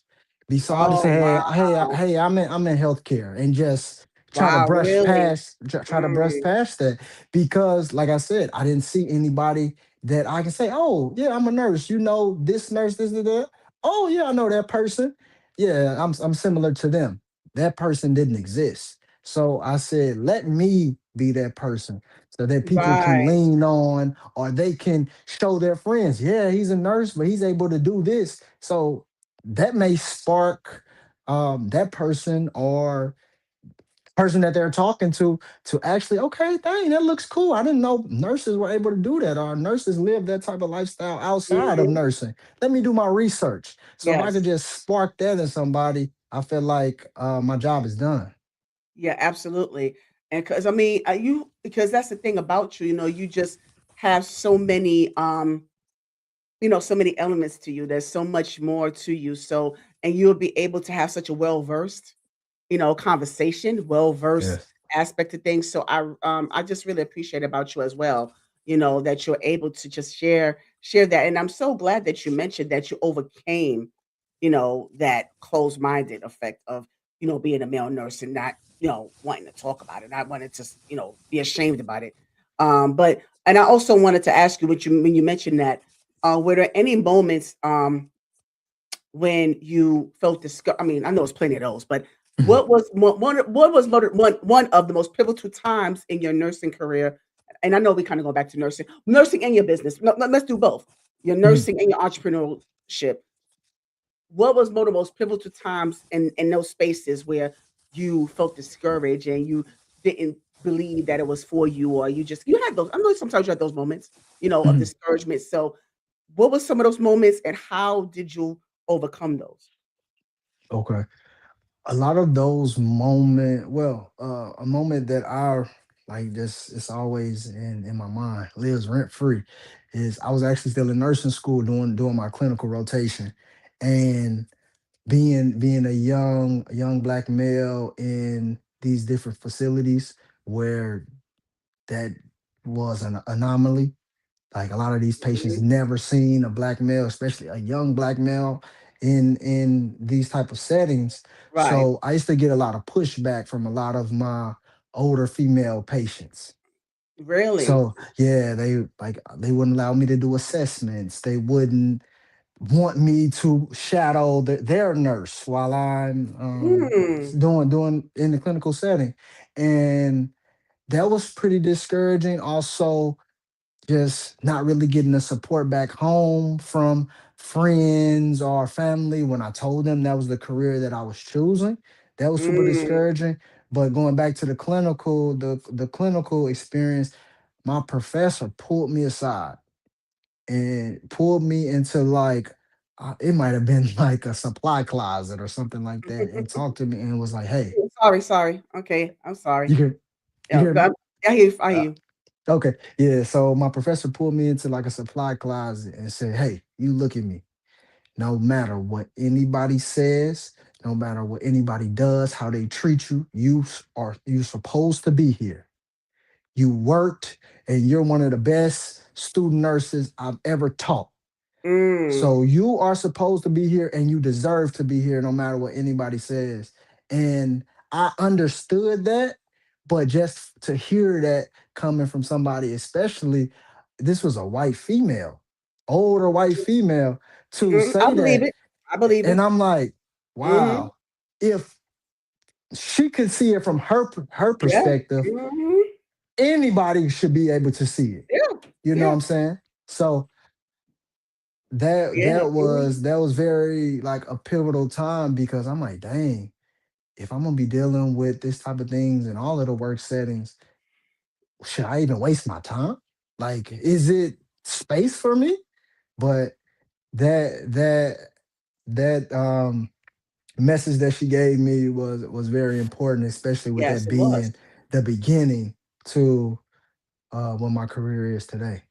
So let me ask you, out of curiosity, the nurses that you mentioned didn't, felt reluctant to shout, to allow you to shadow them. What was their ethnicity? Usually white females. At that Mm, time, I was in like I said, we're in a rural area. So it's not a lot of diversity. And it's a lot of people that are only sheltered and subject to what their environment is. So they probably only seen black people on TV at this point right. Okay. because they probably move in a 5 mile radius of where their life is. So absolutely, it was a lot of white females at that time. Got it. Yeah, so I just wanted to read this comment from Diamond Bab Collection. She said, "Young man, I just want to say congratulations as a woman trying to go through nursing school and now taking prerequisites is not easy, and I battle with whether I should continue. So I'm proud of you. Thank Yes. you for that. Thank you for that. Hmm. Yeah, and so see, you get so much, you get so much poured into you. You see that? Oh yeah, Yeah, I appreciate yeah. it all. Yeah, yeah. So now let me ask you. So, we are gonna get into some fun stuff. What do you do for fun? I mean, other than the traveling, your social life and your dating life. Do you still have a dating life? I don't want to assume anything. Oh no, I'm locked down. I'm Yeah, locked down. Yeah, is this beautiful young woman that you locked down with? it is. Yeah, that's good. It Oh, yeah, is. that's see Miss Yeah. Stevie. Look, Miss Stevie. Yes, that is. That's Yeah, my so sweetheart right there. yeah. Oh, yeah. Yeah, So can yeah. you give us can you give us your love story? Like, how did this come about? Okay, so we actually met in college. Met in Oh, a college college and kind of sweetheart. yeah, college Oh, sweetheart and been trucking along since then. All of the ups and downs, like I said, nursing and her career as well pulls us sometimes in different directions, right. but we always Find the recenter middle. and make it back home. Yeah, Yeah, you always find the middle. yeah. Okay. So you gave me okay, I mean, give me a little bit more meat and potatoes here. 'Cause, Meat and potatoes of that. because every time, 'cause every time I ask about I love to hear love stories. So because you don't Uh-huh. have much black love left. There's not Yeah, much yeah. black love left. So and I get the same thing. Oh, we met, and we got together and happy ever after. No, can you get a little bit more gravy in there? Like, okay, you Put met in college, some you more know, season on it. give me a little bit more Lowry's, a little Okay, adobo. okay. Let me see. Let me see. Yeah. So we met in college. That was like a tough time for both of us. We were definitely going through some hard degrees. So she's an accountant. Oh, So okay. yeah. So in order to like, we almost, I don't want to say like school trauma bond, but we did. And then we just kind of Right. found out that we had so many similarities, even though we're from vastly different places. So she's from Curacao, which is island in the Caribbean. Right. Right. So we learned that even though we're different and come from like very different backgrounds, we're the same in a sense. Right. In certain areas. Yeah. Certain In areas. certain, yeah, Right. yeah. And I think that's fine. I mean, it's because I mean, you have to have your own your individuality as well as being able to, be able to bond as a collective. I mean, that I think that's ideal anyway. Yeah. All And right. then her being a person, she was well traveled way before me. So Okay. like I said, I had the when it came to traveling, I was still in my St. Louis mindset. I'm like, hey, I'm gonna go Ah, here and go there, okay. but You I'm wasn't I'm as all diverse. I'm working, I'm working, I'm working. So she definitely was that push, like, hey, you need to go see the world. You need to experience this. You need to be open to trying this. So I feel like without her, I probably wouldn't have been in the position in terms of mindset, traveling, and just Wow. exploring new things than where I am today. That's wonderful. And yeah, Yeah, shout out to her. And I also want yeah, to ask you also, because I'm sure you had your share of dating other people, which I hope you have, that you explored that, yeah, yeah, to kind of because definitely. that's how you're able to know, you're able to know who your one is. So how did you know that she was your one? My one, I would say, hmm, that's I like that. Mhm. When I knew she was the one when no matter the ups and downs, she just wanted to be with me. Mm. And even when things get like tough, like of course you don't want to have to put. Sometimes you don't even want to put people through the tough things. You're like, oh, I gotta deal with this on my own. Oh, I no, I yes, gotta I gotta yes. do some shadow work. No matter what was going on, the ups and downs, like the highest ups and lowest lows, she was just there right beside me. So I said, man, this is like some storybook stuff. It's something that you can't get everywhere. No, you can't. Yeah, Hmm. and because they don't make them like they used to. So I'm glad that you was able to find each other at such a young age because it's so hard out there, because and hold on to whatever you have because it's What's not worth good? Yeah. losing. It's not worth losing in this pissy date pool right now. So please make sure that you know, hold on, make sure that God is always at the center. Oh, wait a minute, I'm sorry. Is that your spiritual belief?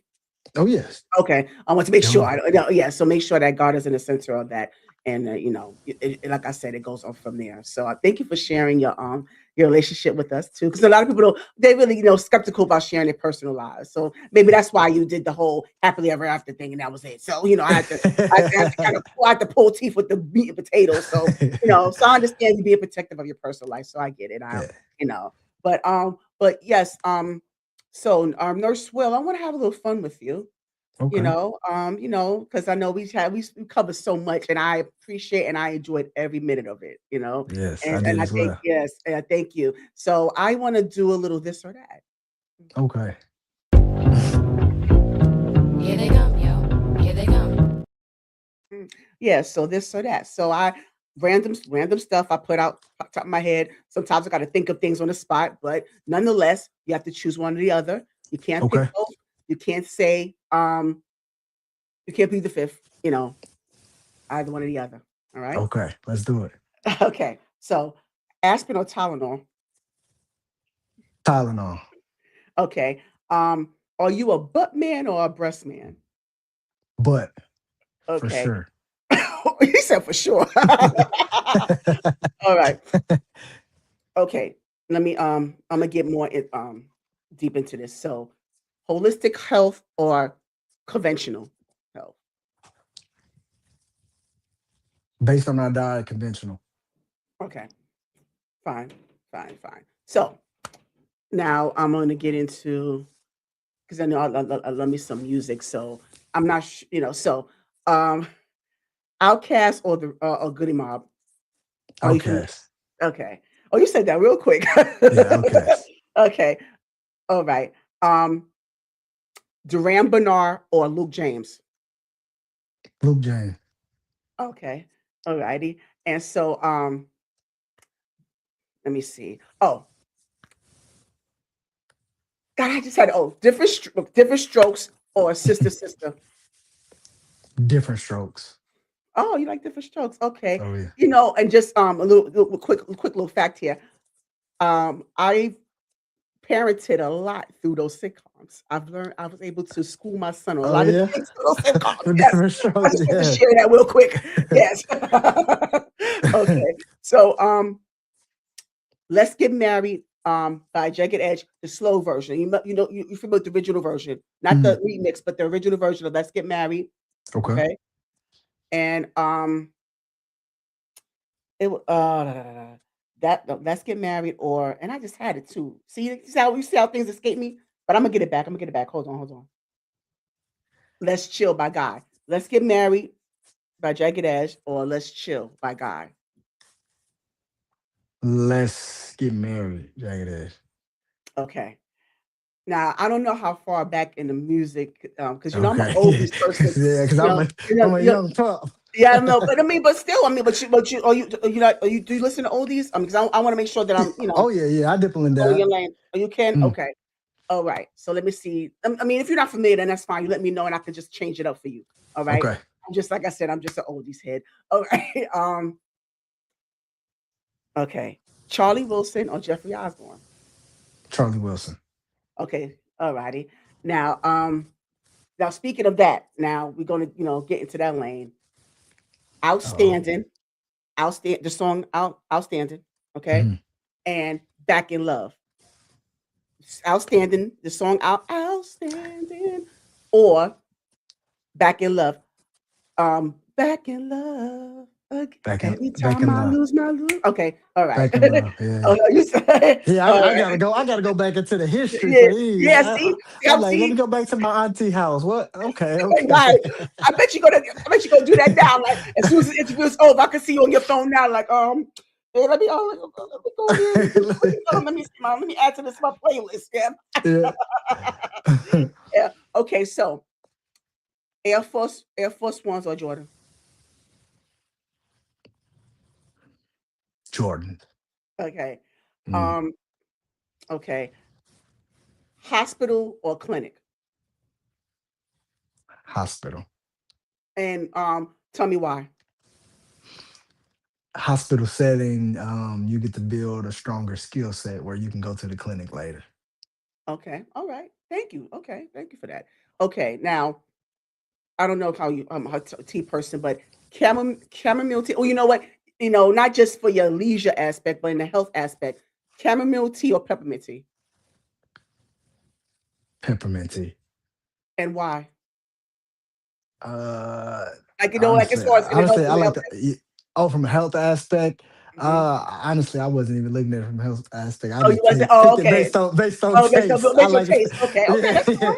I feel like That's it's fine more too. peppermint tea is kind of soothing as well. Okay. Now, Caribbean or have you been? Okay. What a Caribbean? What? Why you look at me like that? Cause I'm biased. Uh It's oh. Caribbean over anything. Don't be biased. Okay. Let me. Curacao. My Okay. girl from Curacao. That's in the Caribbean. Okay.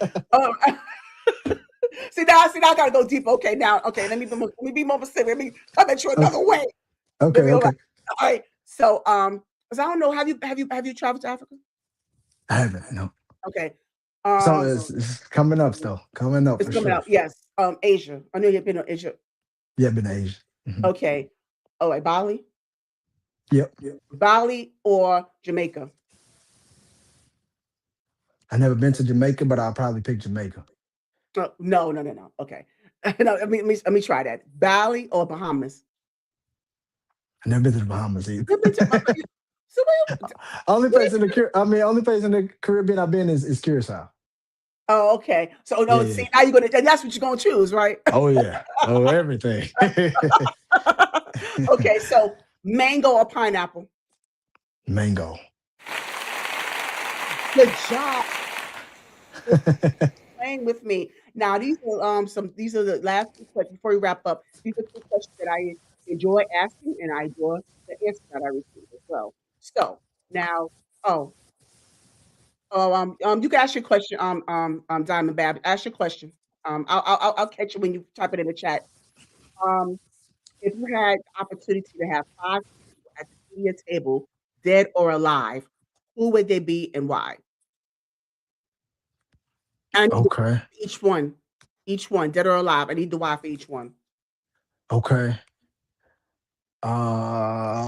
Martin Luther King for sure. Why? Uh, Martin Luther King, just his influence, his voice, the things he was able to accomplish in that time is is outstanding. And everything he stood for.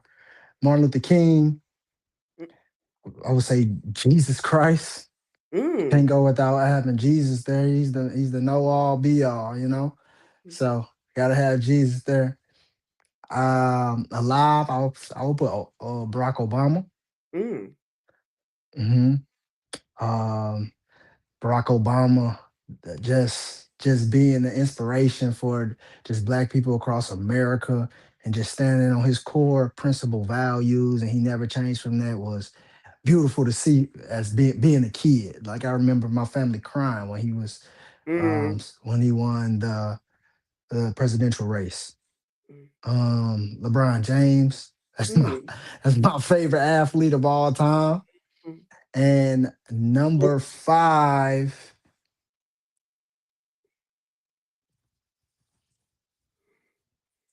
hmm, there's a lot of people that can go into that number five.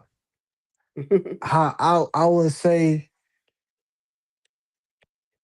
my great granddad that came from Mississippi, getting freed as a slave and Mm. navigating through Tennessee, and then finally ended in and this is my great great grandfather that finally ended in Missouri, like what he had to go through, what he had to endure, and why. Wow. That's an amazing table. I want to be a fly on that wall. All right, thank you. Yeah. Yeah, now who would get the big piece of chicken and why? The big piece of chicken is going to Jesus for sure. You better, Yeah, you better give your daddy the big piece. gotta give it to him. Hey, he can have the whole table too. You Right? know, bless I the hear table you. for us. Right? All of that. All of And don't, that. and don't Yeah. make this the last supper yet. Don't make this the last supper yet, No, Jesus. No, not it's yet. the first. It's the Yeah. first. Yeah. So before I get to my next question, I wanted to Diamond add this question. Hey, I wanted to know if you being a young male nurse, do you feel like women throw themselves or try to throw themselves at male nurses because that's what I always hear. And that's a good question, by the way. Okay.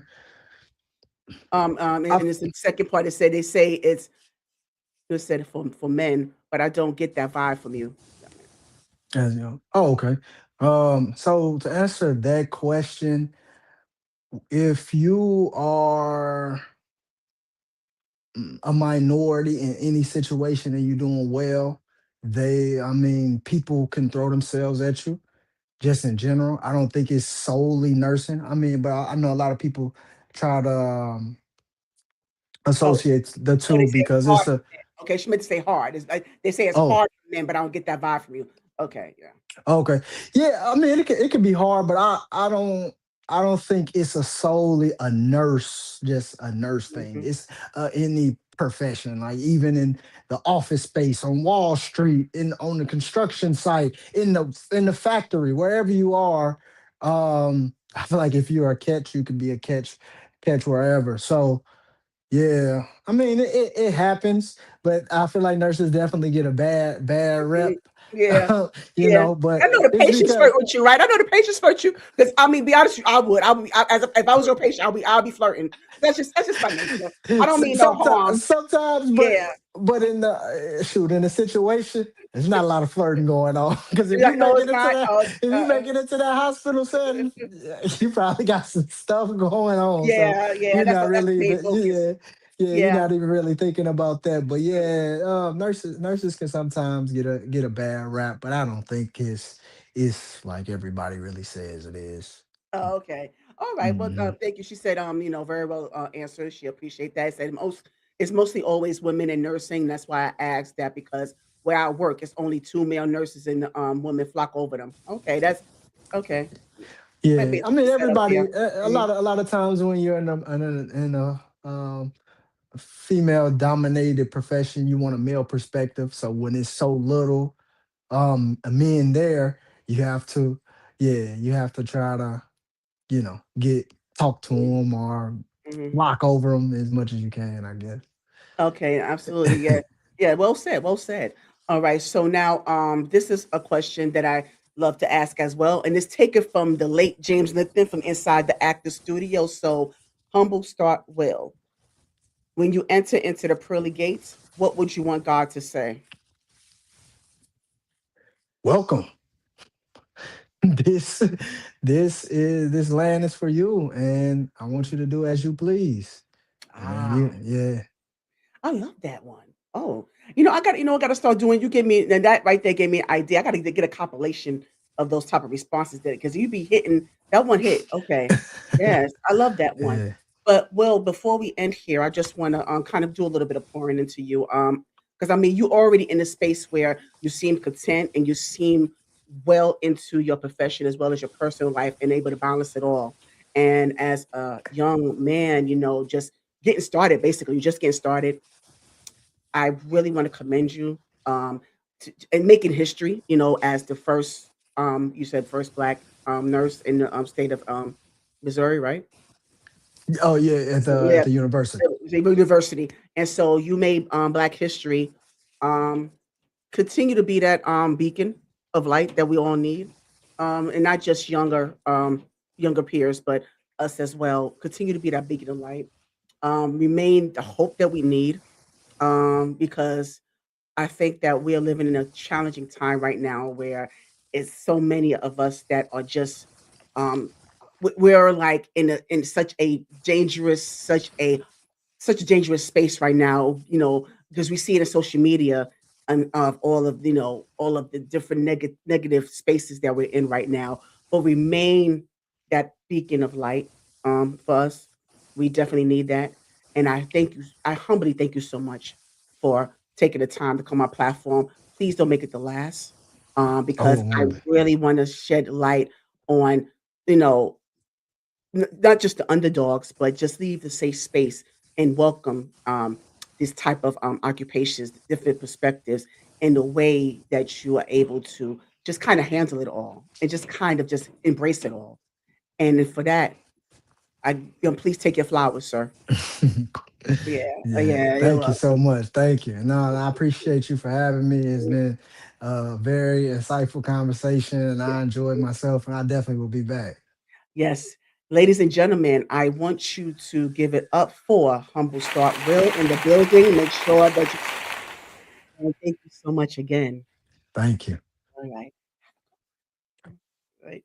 Yes, so that was Humble Start Will, and he's very humble. I mean, he wears his name very well. And I really, like I said, the words that I said to him are extremely sincere, So I just want you to, understand that because like I said, he's my son's age, and that really makes me even more proud, of him, to be able to be in this space to where he's able to connect with me in a certain in such a way. Because I mean, even though I know he's able to connect with the audience as well, but I had this, infinite connection as I want to say I want to say mom, I want to age myself, but as an auntie to a nephew, so to speak, just to be able to just kind of sit there with such pride and just like this glimmer of you know, just everything that we were able to just kind of just be in that space and just be able to just get into so much. And I just really, really thank him so much for sharing this space with me. I thank him so much for the service that he provides because that is such a challenge. So I want to make sure that I bless him with his flowers while he's still here, right? So on that note, I want you to make sure that do what my man Calvin Michael says. Do this for me, y'all. Like, share, and subscribe. Yeah, you gotta like, share, and subscribe. Oh, I like that. You like the Yeah, content, yes, share I and like that. subscribe. Oh, Yeah. you got to like, share, and subscribe.